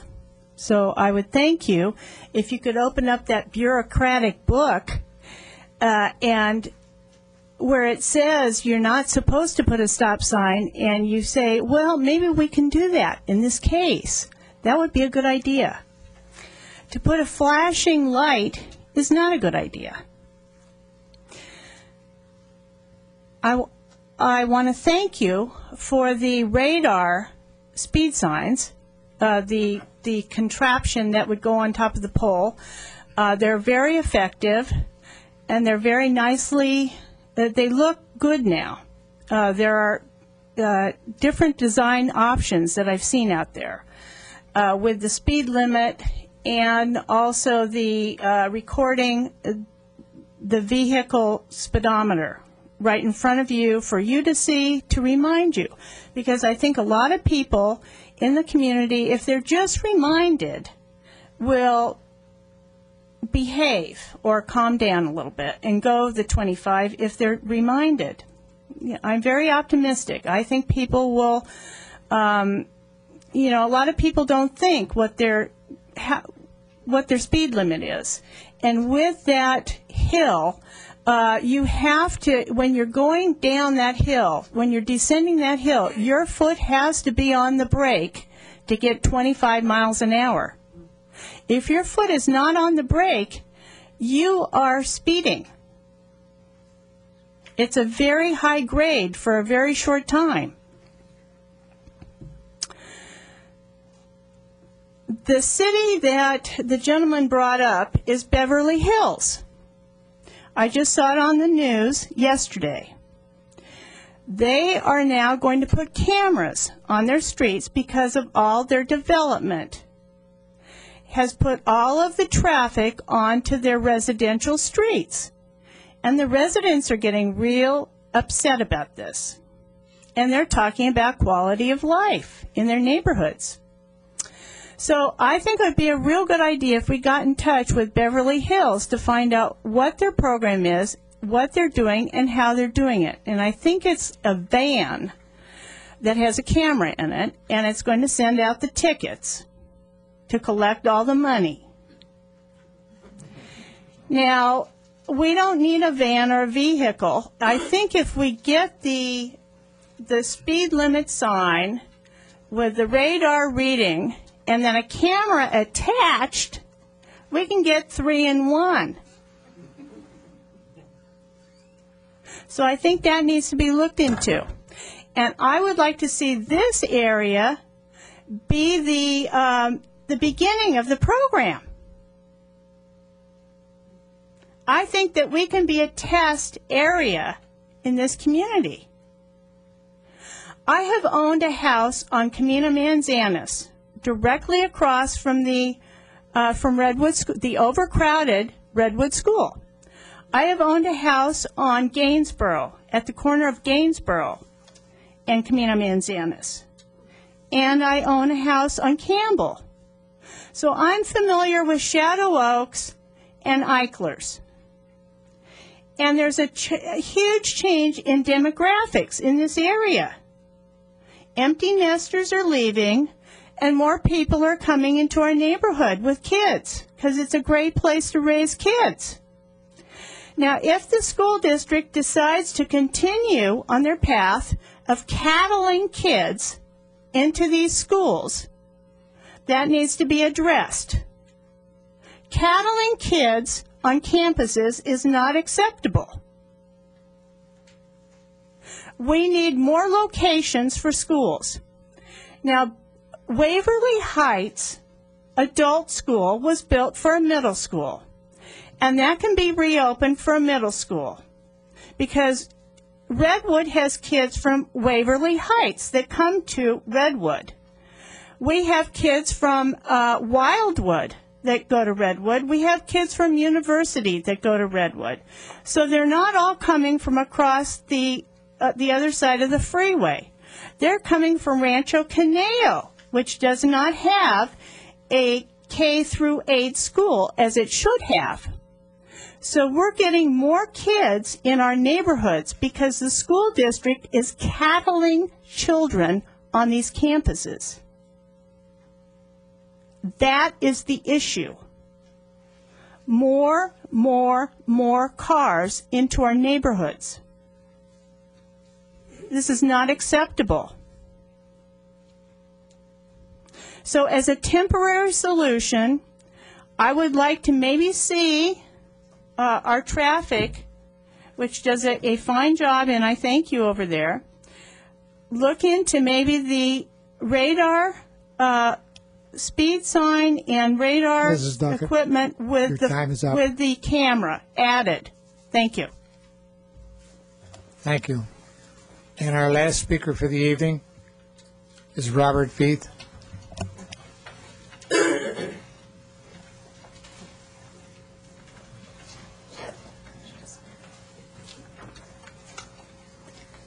I'll try to make it. I'm Robert Veith, and I lived at my residence on 1407 Ellsworth for 42 years. And I've heard, I'm trying to keep it short. I think the issues have been raised.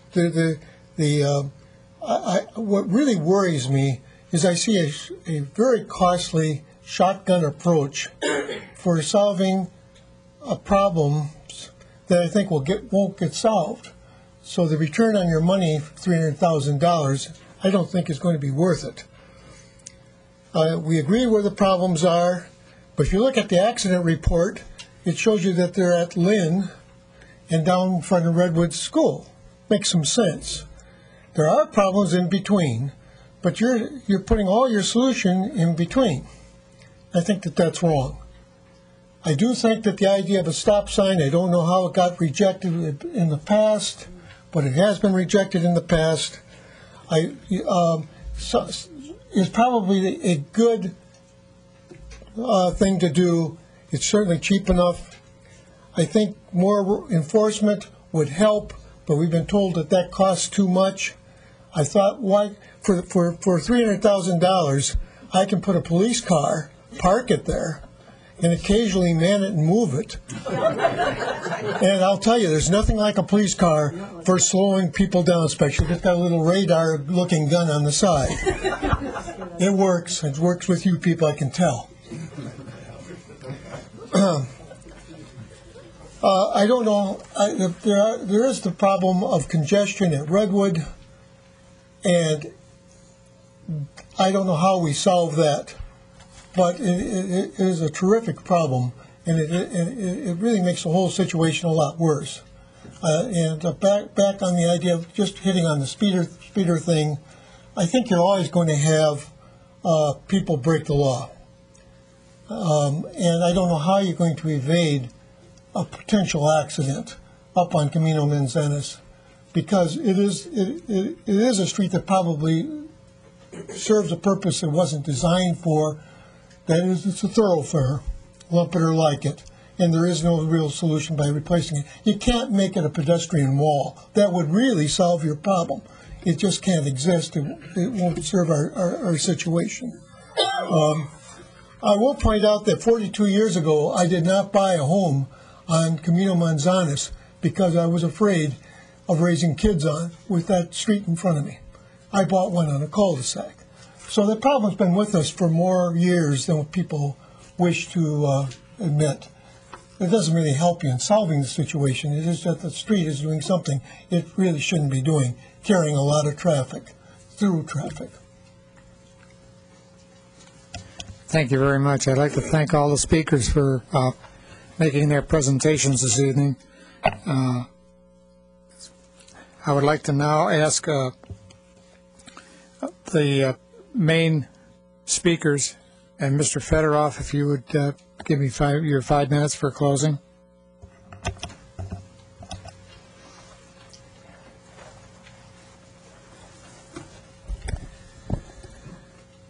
Well, I did buy a home on Camino Manzanas, and I knew there was going to be a lot of traffic on that street. But what I didn't know is that there was going to be so many speeders. And I know you're getting two sides of the story here. One at one end, the east end of Camino Manzanas seems to think there are no speeders. And then us, who live on the west end of Camino Manzanas, say, yes, there are speeders. You know, when I bought on Camino Manzanas, it's a 25-mile-per-hour street.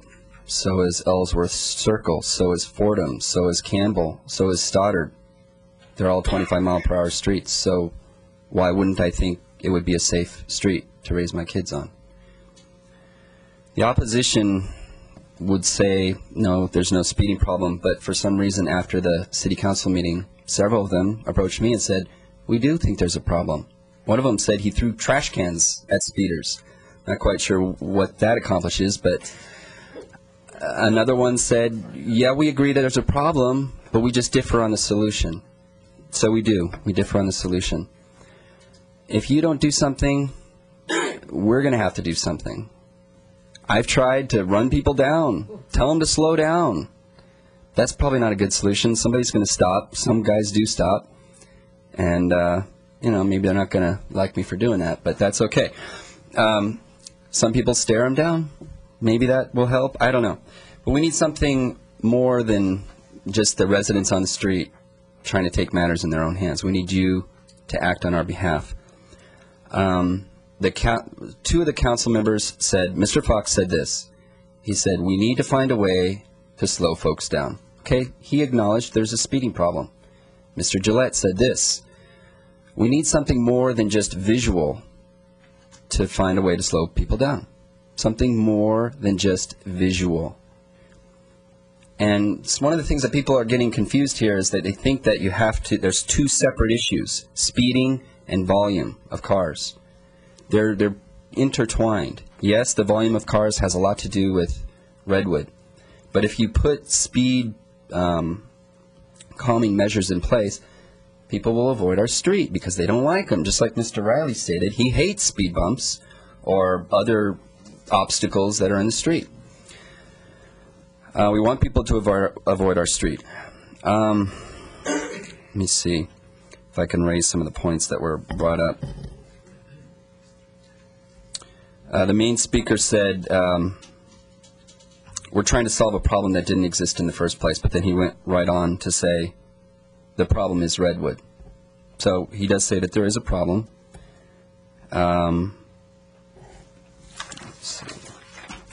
Law enforcement could work, yes, but it would have to be an onslaught of law enforcement for like 2 weeks straight, and then maybe again in 6 months. If that's the route you're going to take, we have to take it, do a lot of it, not just once a month, which they do come out once a month.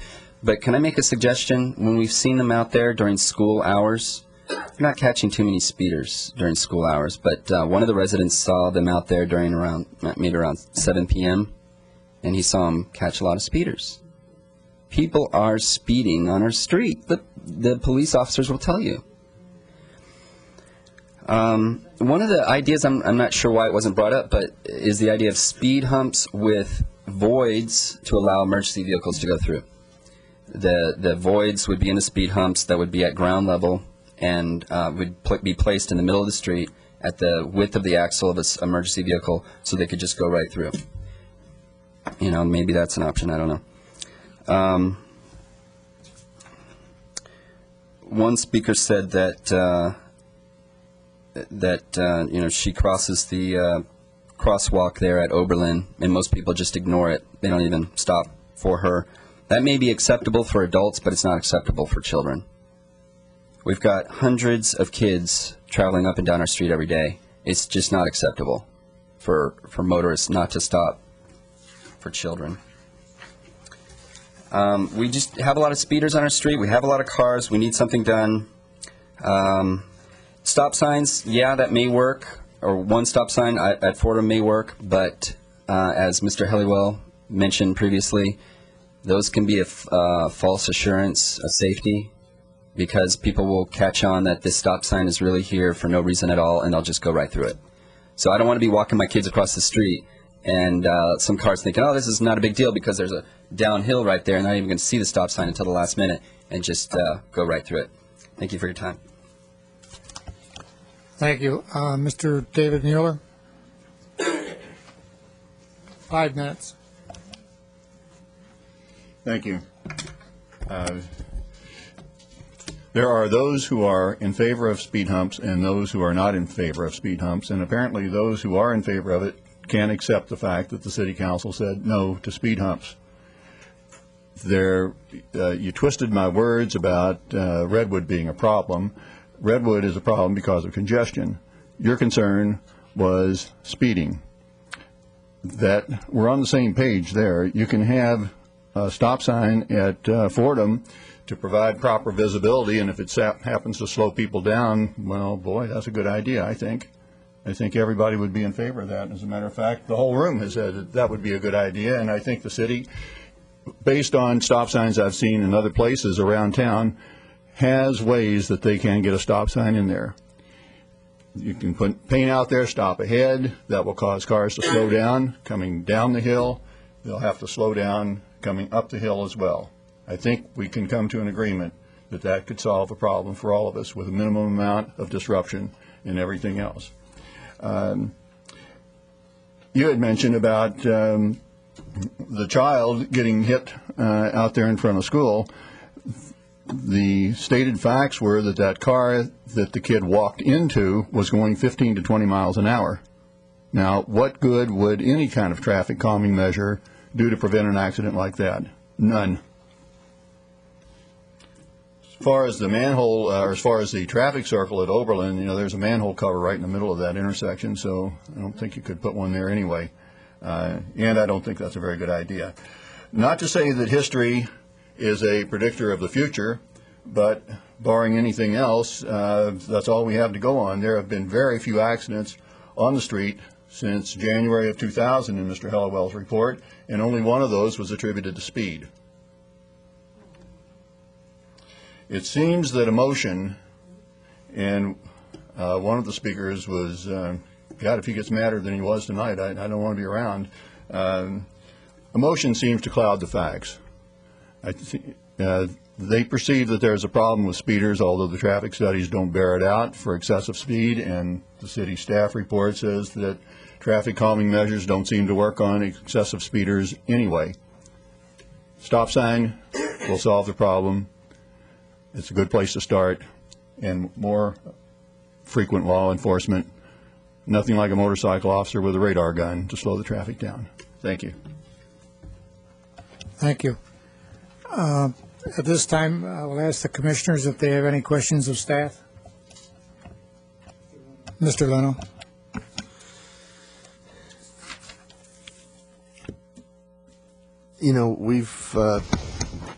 We've probably beat around the issue or the education of the commission on stop signs more than any subject ever.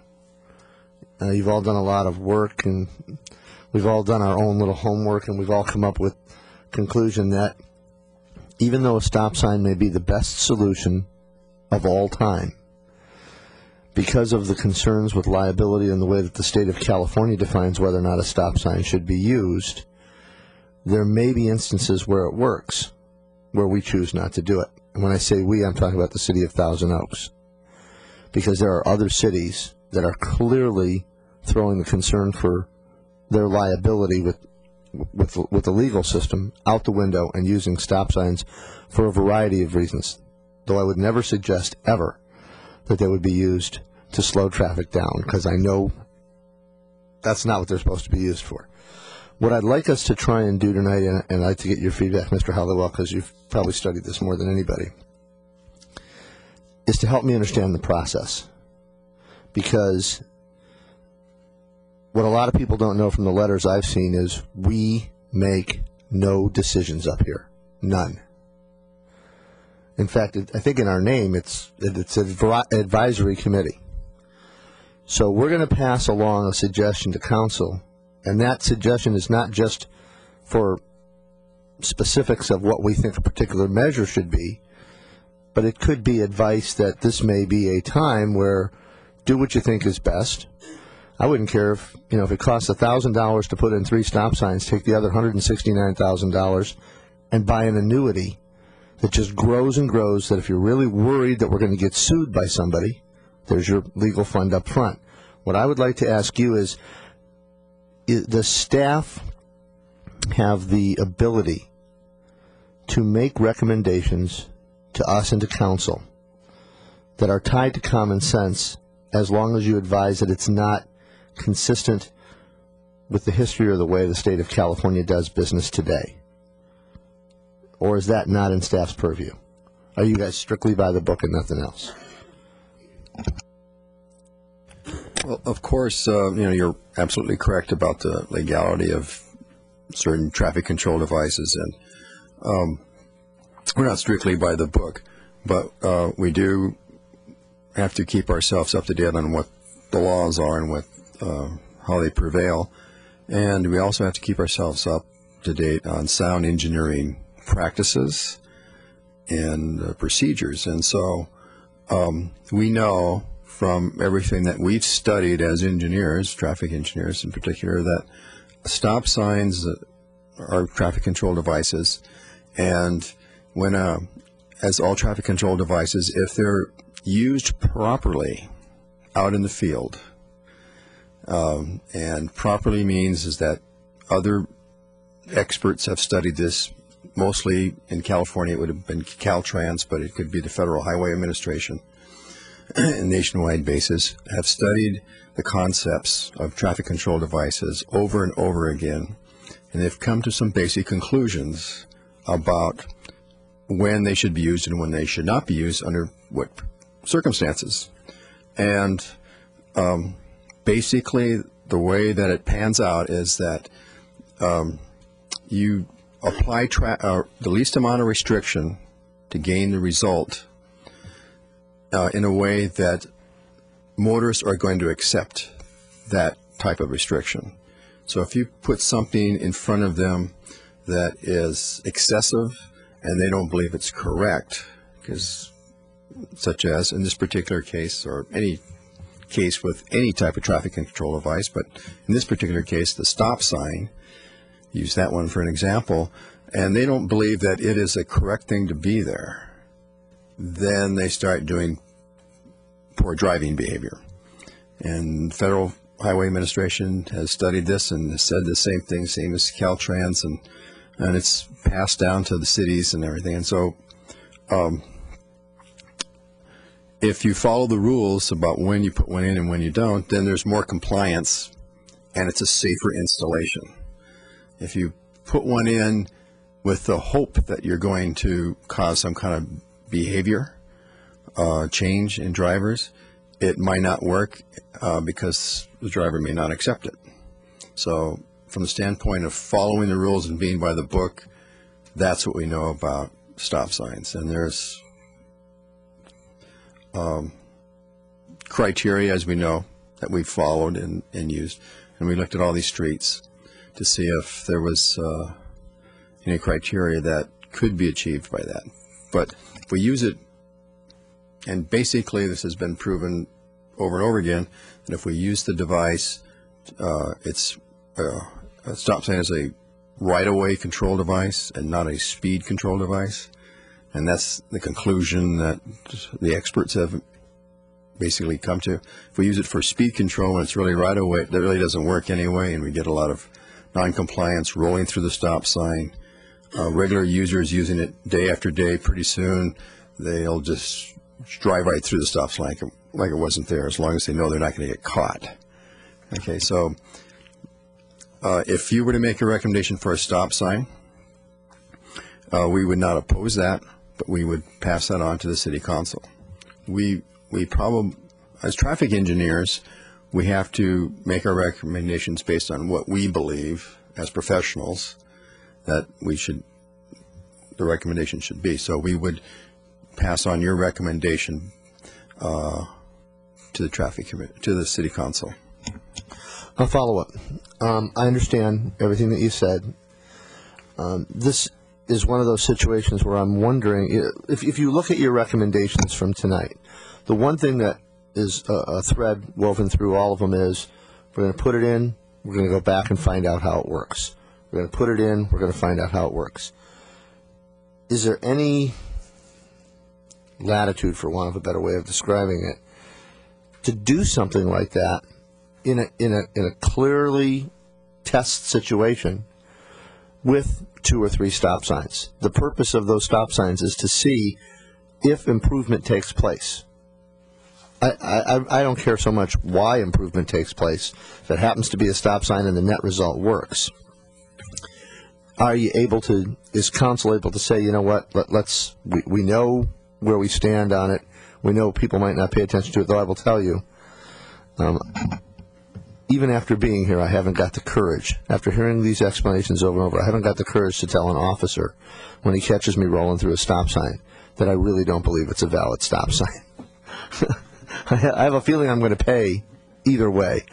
But is there a way to, the same way that we would test or install and assess the other things, we can do that with a stop sign? Because the other thing that's interesting about a stop sign is it's a quicker solution. It doesn't take a year to install. It doesn't take a lot of money. I'm assuming we'll do commission comments later, but is it possible, last question, is it possible to put something like that in strictly for the purpose of assessing whether it gets the desired result? We brought up that same question with our city attorney's office, and we're waiting on a response on that, on the installation of stop signs that don't comply with the rules. So I think we need to get an answer from that standpoint, because they're the professionals in that area. The other part of that concept would be not only the legal, but doing an experiment in traffic does take, if you don't follow the rules, and it could be a situation that could cause a problem with right-of-way assignment, then you really need to go through a process there's a state board that you go through that you request that you give it a try, you try something out that doesn't comply with the vehicle code or the state traffic manual. And we can follow that process and do it that way, or you can just put it in. And you can put it in and see how it goes. But if you want to really take the very conservative approach, then you need to go along that way. Commissioner McKay, you have a statement? No questions, just comments. Mr. Hollywood, at this time, can you address some of the speakers' concerns that you've heard this evening?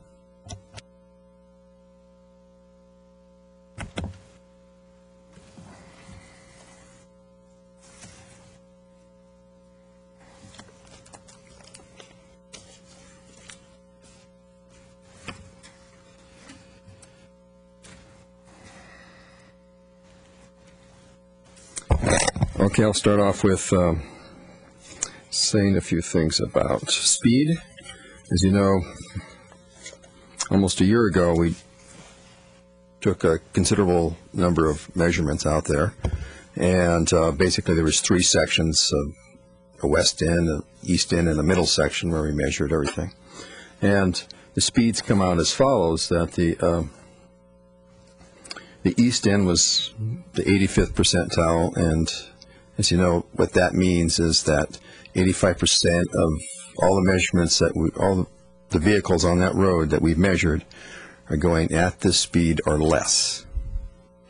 So when I say 33 miles per hour, that means there's 85% of whatever the number is. In many cases, it's around 2,500 vehicles a day are going at that speed or less. So we got the east end is, and I'm on page 58 of the packet if you wanted to follow along. East end, they're going 33 miles per hour or less. And in the middle section, it's 33, and on the westerly section, it's 32. Now, this also takes into consideration the people that are going very slow and the people that are going very fast. So it's not an average, but this is the number that we follow because it's the most reasonable number to use, taking into consideration all the other data that we need to know. Also want to point out the traffic volumes there. They're roughly 2,500 or more. That's vehicles per day.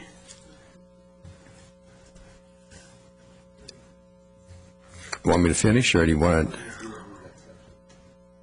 you leaving that section yet? Pardon me? Are you leaving that section yet? Yes. Before you leave that section, because we've heard two completely different set of facts tonight. When you go to the report, there are two completely different set of facts in the report. The one thing is that when I see this report, the only numbers that I didn't hear quoted was that 75% of the traffic is over 25 miles an hour. Now, I know that the prevailing speed, 85% of the people that are over 25 miles per hour is 33%, but we don't have, the lowest we have is 58%. The average is probably closer to 60 to 65% of the traffic is over 25 miles an hour, over the posted speed limit. Do you find that there's some kind of safety gap, for want of trying to explain it, between what 85% of the people are doing as the prevailing speed, which is over the speed limit, and the fact that 75% of the people are going more than the posted speed limit regardless? I mean, is there something missing from this report that lets everybody here think that there's not a speeding problem, or that there is a speeding problem, depending on which way you read this report? Because something's just not jiving here. Okay, that last column there, the percent over 25 miles per hour, varying from 58 to 75% in those three sections. That's not an unusual number for a residential street. The average speed in, not the 85th, but the average speed in Thousand Oaks on a residential street is 34 miles an hour. And that's the way people drive. It's posted 25, but people drive 34. So that's just part of our observation. So that explains a lot about that. So you could go through 85% percentile to 75 percentile, and if you were to look at higher percentiles, it would take in even more drivers into that calculation. So everyone does it the same way. We're not inventing anything new here.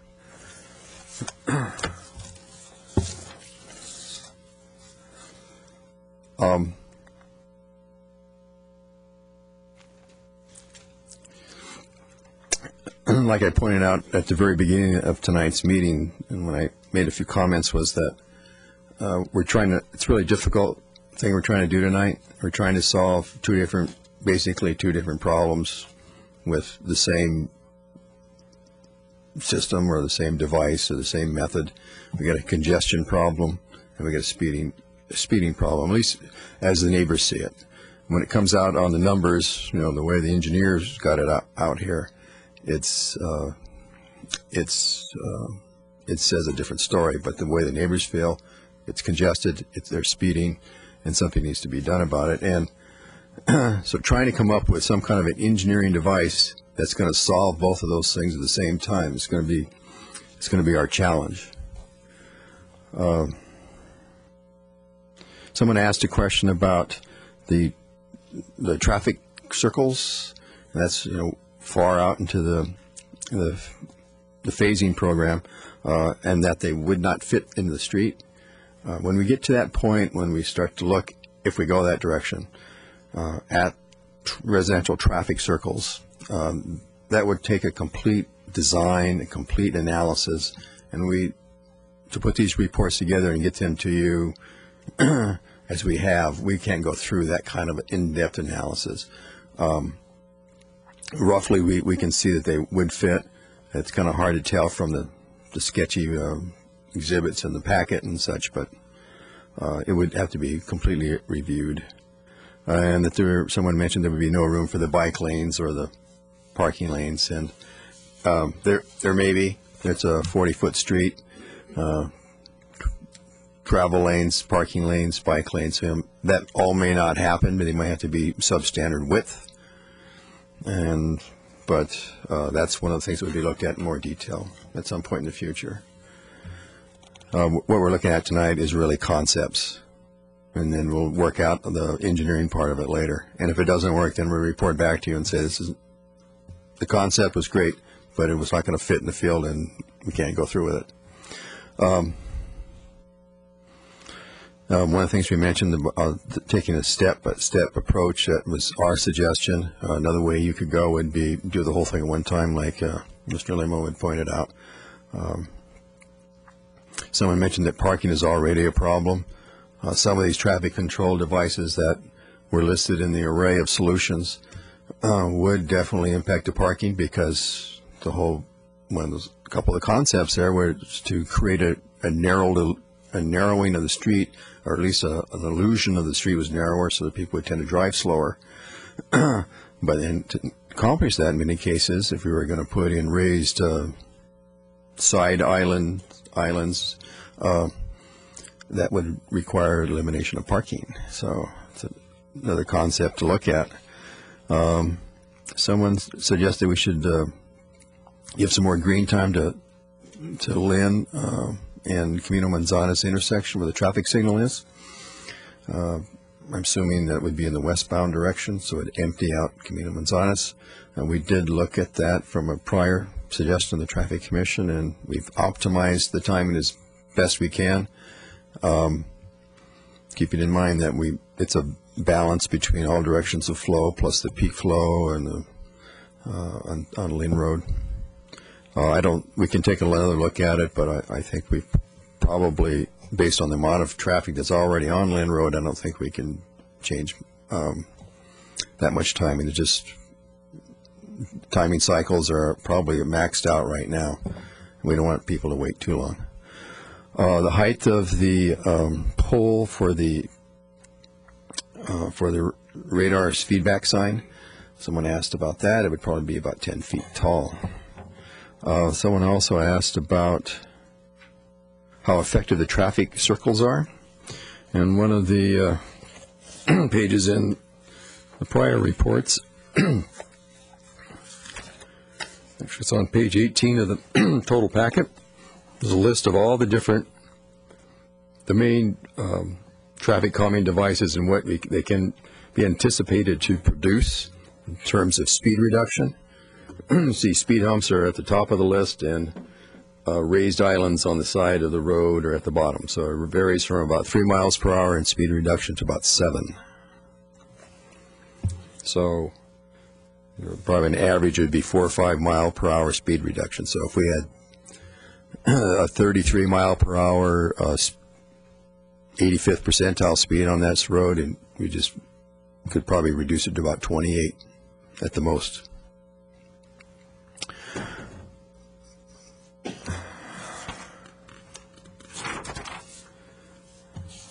Okay, we talked about the stop signs. I got the report there. I told you what the federal government, state government, the city of Thousand Oaks follows. No more comments on that. Want to know? Oh, someone wanted to know what the traffic circles would actually look like. And again, that would come out in the final design if we took that alternative. Someone mentioned that the wait time for the whole sequence of phases was way too long. We were suggesting that it follow that step-by-step pattern so we could review and evaluate. It could also happen all at the same time if you wanted to make that type of a recommendation.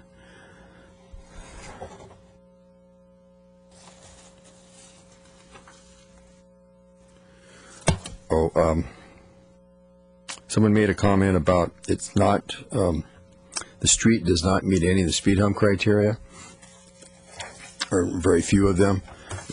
Taking a quick look at the reports that you have in your packet here, it did meet the petition rate at one time. We don't think it does now. It did meet the volume rate. It does not meet the speed criteria. It does meet the street width, and it does meet the definition of a residential street. and it does meet the criteria, the engineering criteria, that we be able to effectively control the speed of oncoming vehicles as they approach the speed hump system.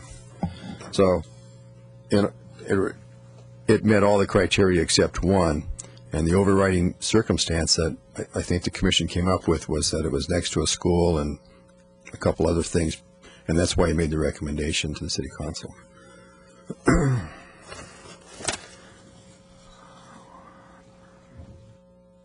Okay, the flashing lights, that would be at the crosswalk if we were to go that way. Those would only be actuated when there is a pedestrian there. They would not be on all the time. It would be self-actuated by someone that wanted to cross the street. Someone wanted some speed photo enforcement. Other people wanted some other types of photo enforcement. I think you can recall about 8 years ago, we did an extensive study, the police did an extensive study about photo enforcement, mostly at intersections for red light running, but it follows the same path as speed photo enforcement, and the conclusion was that that was not a viable path to follow, at least at this point, for the city.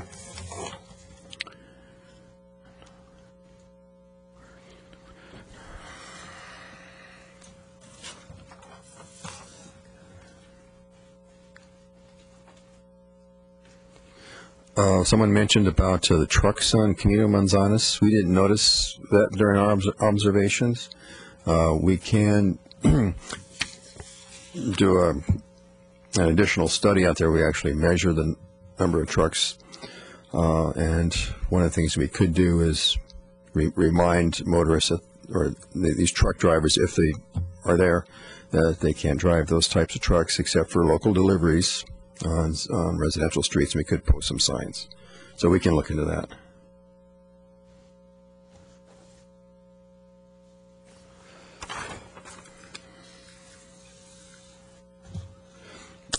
Someone mentioned about putting in the speed humps that have those slots in them so that an emergency vehicle can pass through.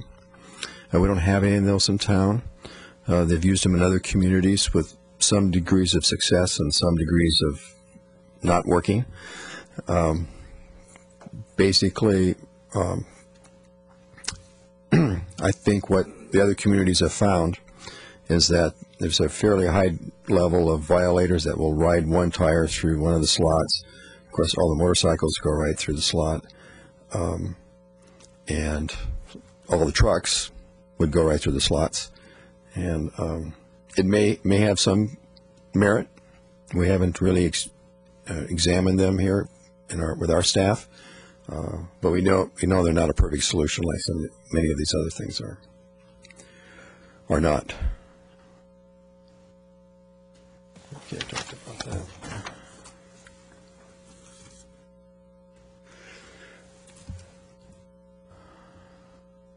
I think I've covered it. Thank you, Mr. Honeywell. We'll now close the community meeting, and I will ask the commissioners for discussion or a motion. I'd like to end up offering a motion. Just want to go through a couple of things as I heard them tonight. First of all, in regards to the congestion situation, first of all, I can't think that we're going to be able to be all things to all people, but the congestion problem has little or no impact to me tonight. I think there's other issues, and it's a minimal concern because everybody who does quantify the congestion problem, it's quantified for somewhere between 45 and 60 minutes a day. And relative to the rest of the day, which we're having a hard time getting our arms around, I think we should deal with one thing at a time tonight. And I also, frankly, don't believe there's much that our recommendations or the city can do about congestion. I don't think that pushing the problem off to somebody else or another street is an A1 solution. It solves the problem until the next commission meeting. We have something very unique, though, tonight, and that was that both sides, if you had referred to them that way, had a sense of agreement. if you were to put papers out in the room and ask everybody to vote, give us one solution that solves everything for everybody, everybody came up with it. In fact, over the last at least 10 months, most of the commissioners in situations like this seem to have a sense of an agreement.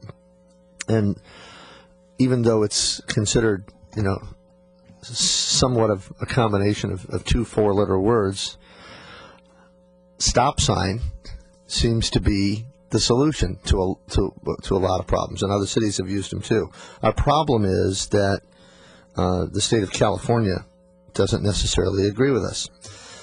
Well, as I was thinking about tonight's meeting, I'm reflecting back on a meeting that I had at 7 o'clock this morning, where I was the only person that was not an attorney there, and they all had one bit of consensus, and that is that every law in the city and in the state and in the federal government, every single law can be argued on both sides. Otherwise, there'd be no attorneys. So what I think that we need to do is to go to our council with a recommendation that in this case might clearly be swimming upstream and might be a difficult recommendation, and get the city attorney to weigh in on what those consequences would be and to plan for those consequences. But I think we need to have what may be an unorthodox solution as far as the history of this city. And sometimes, this city has flown in the face of county recommendations and other things, and I think maybe this is one of the times where we have to do it. I also, before I make my motion, if we're going to put in signs, the first phase of measuring someone's speed, we've got to if you travel in a carpool lane, you know what it's going to cost you if you're breaking that law before you do it. There's a sign every 1,500 or 2,000 feet that say, well, it used to say $271. I don't know what the new fine is, but it's gone up. So you can make a conscious decision that if you're in that much of a hurry, you're going to spend your $300 and ride in the carpool lane. The state of Pennsylvania on all of their throughways lets you know exactly what your fine is for every increment you're going over the speed. It's a sign that has 6 lines on it with a drawing of an officer holding a radar gun, and it tells you exactly what's going to cost. So if we're ever going to put those type of measurement signs in again, maybe what we should do is put down what the charges are. Maybe that would work better. But my motion tonight is to go ahead and recommend to City Council that as quickly as we can, we let them do their homework to identify all consequences associated with putting in 3 stop signs. And I don't know that it can be done as part of our recommendation to get the city attorney to weigh in on what both sides of that law are. I think the one thing we have to make certain is that we don't suggest that we're putting the stop signs in to calm speed. That's not my suggestion. Perhaps by more clearly identifying the right-of-way, we could have a lot of other good peripheral benefits. Because if people are speeding down that road, the folks trying to enter onto Camino Manzanas might not have the ability to have the right-of-way defined properly. I don't know what the reasoning is behind it and how you get there, but I'm suggesting that the commission, knowing what the limitations are, recommend the 3 stop signs on Camino Manzanas, and as part of that recommendation, ask that city staff and the city attorney's office gives both sides. Here's how you may be able to do it. We've got to think outside the box a little bit. Here's a way to try and get it done. Oh, I'm sorry. I should have defined the 3 stop signs. I've got them on the map here. Map's on 62. There we go.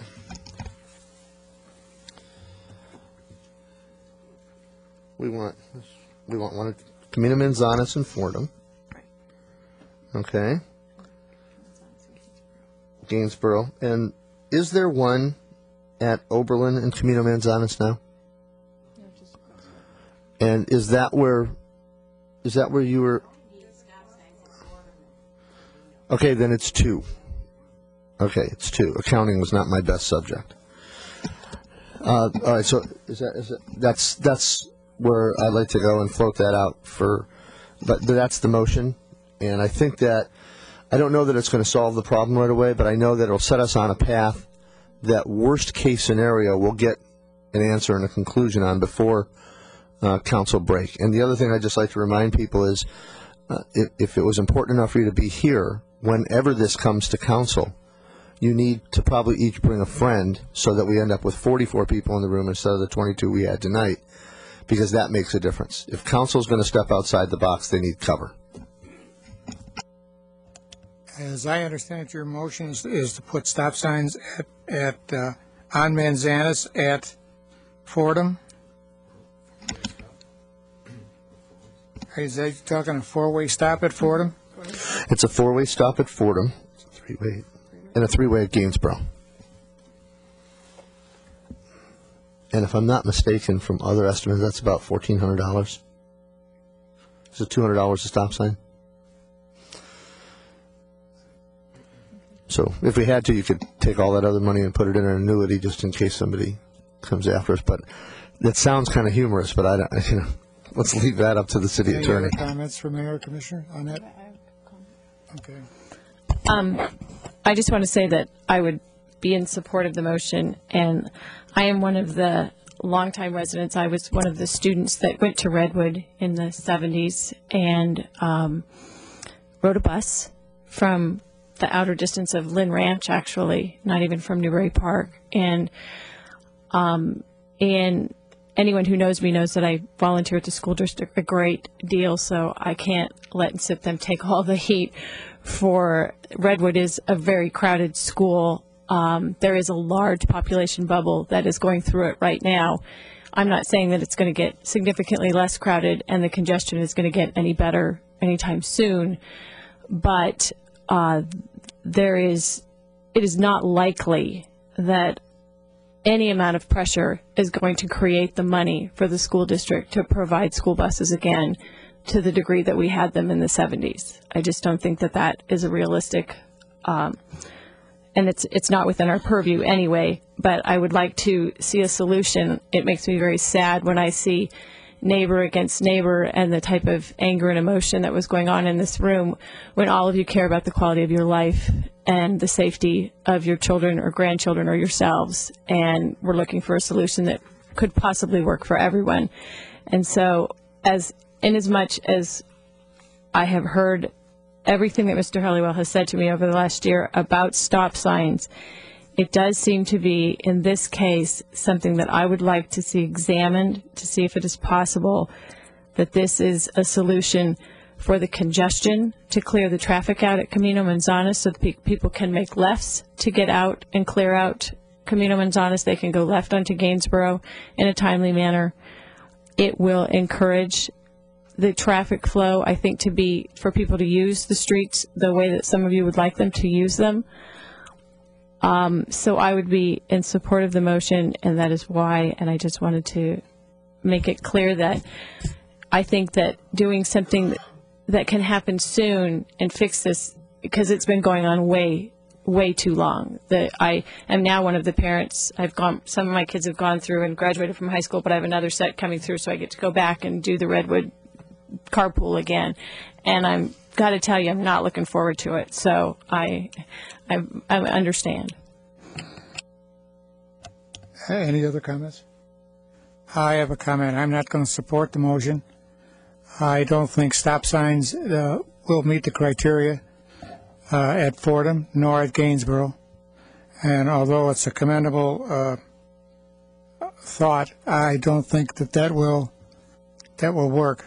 I think we're flying in the face of what stop signs were designed for, which is traffic control and not speed. So that's my position. At this time, we'll ask Mrs. Bravo to take a... Pardon? No, he has none.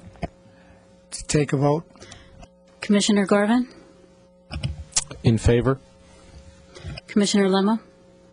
Yes. Commissioner McDonald? No. Commissioner McKay. Yes. Motion carries 3-1. The Traffic Commission makes recommendations to the City Council, and interested parties may attend the meeting and speak either for or against the recommendation of the Traffic Commission. Any person wishing to appeal the decision of the Traffic Transportation Advisory Commission shall file a written appeal and pay a $200 appeal fee with the City Clerk's office within 14 calendar days of this decision. The matter will be referred to the City Council at the earliest reasonable and available date.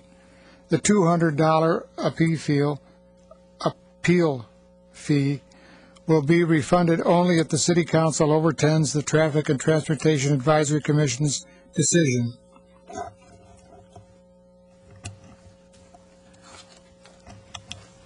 Item 7 is a status report on prior Traffic Commission recommendations. On April 25th, the City Council approved stop signs and a bike lane to be installed on Valley Spring Drive.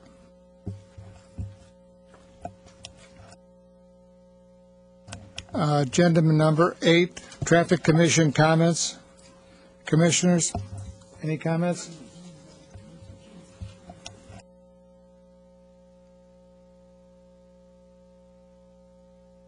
We'll hold till the room clears.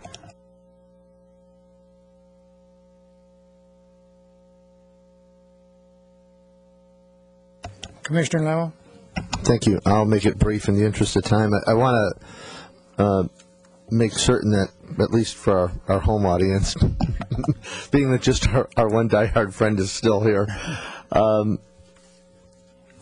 we have been given good and thorough information, particularly in regards to stop signs from city staff. They've done a very patient job of educating us. And when well, I can speak for myself. When I make a recommendation in regards to something like that, it is strictly to go outside of the box and come up with a solution we may not have thought of before. And so I want to thank staff for bringing me completely up to speed on stop signs and their usage to date. Thanks.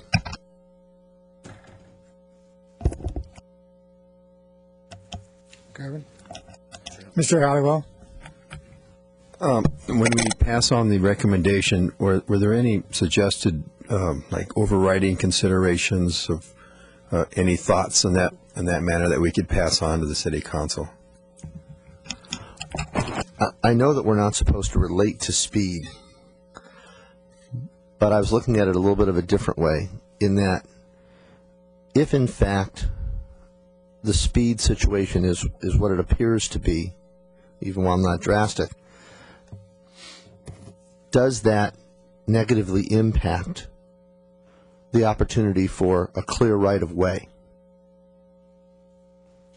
And so I don't know if that gives you what you need to look at it and say, okay, you know, it is there can be some right of way concerns there that just don't click, that don't work, and I'm sort of fishing, I guess, a little bit, but you know, is it speed that would contribute to that?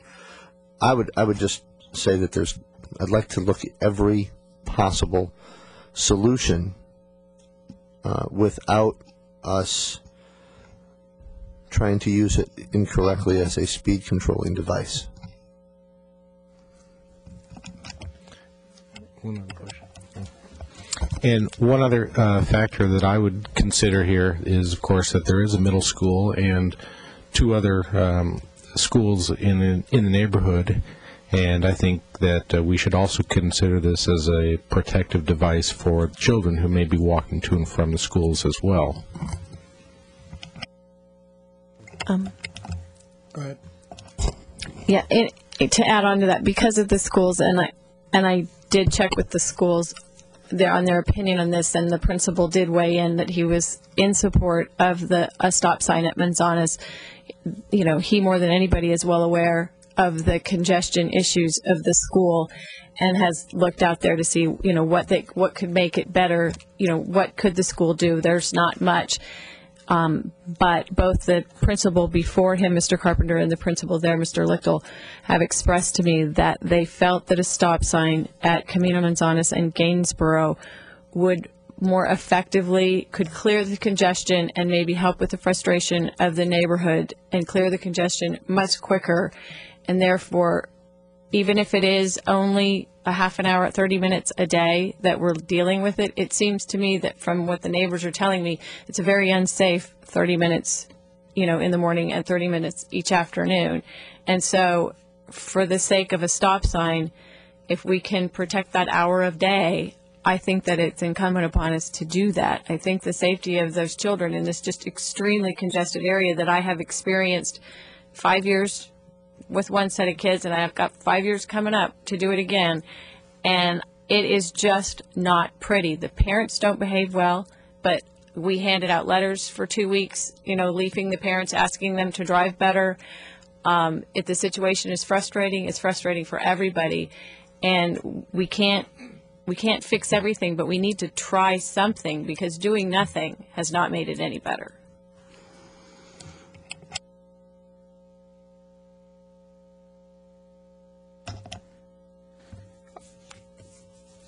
The work program, do you have any comments, Mr. Honeywell?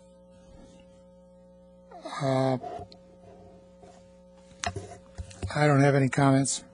Engineers, comments, none.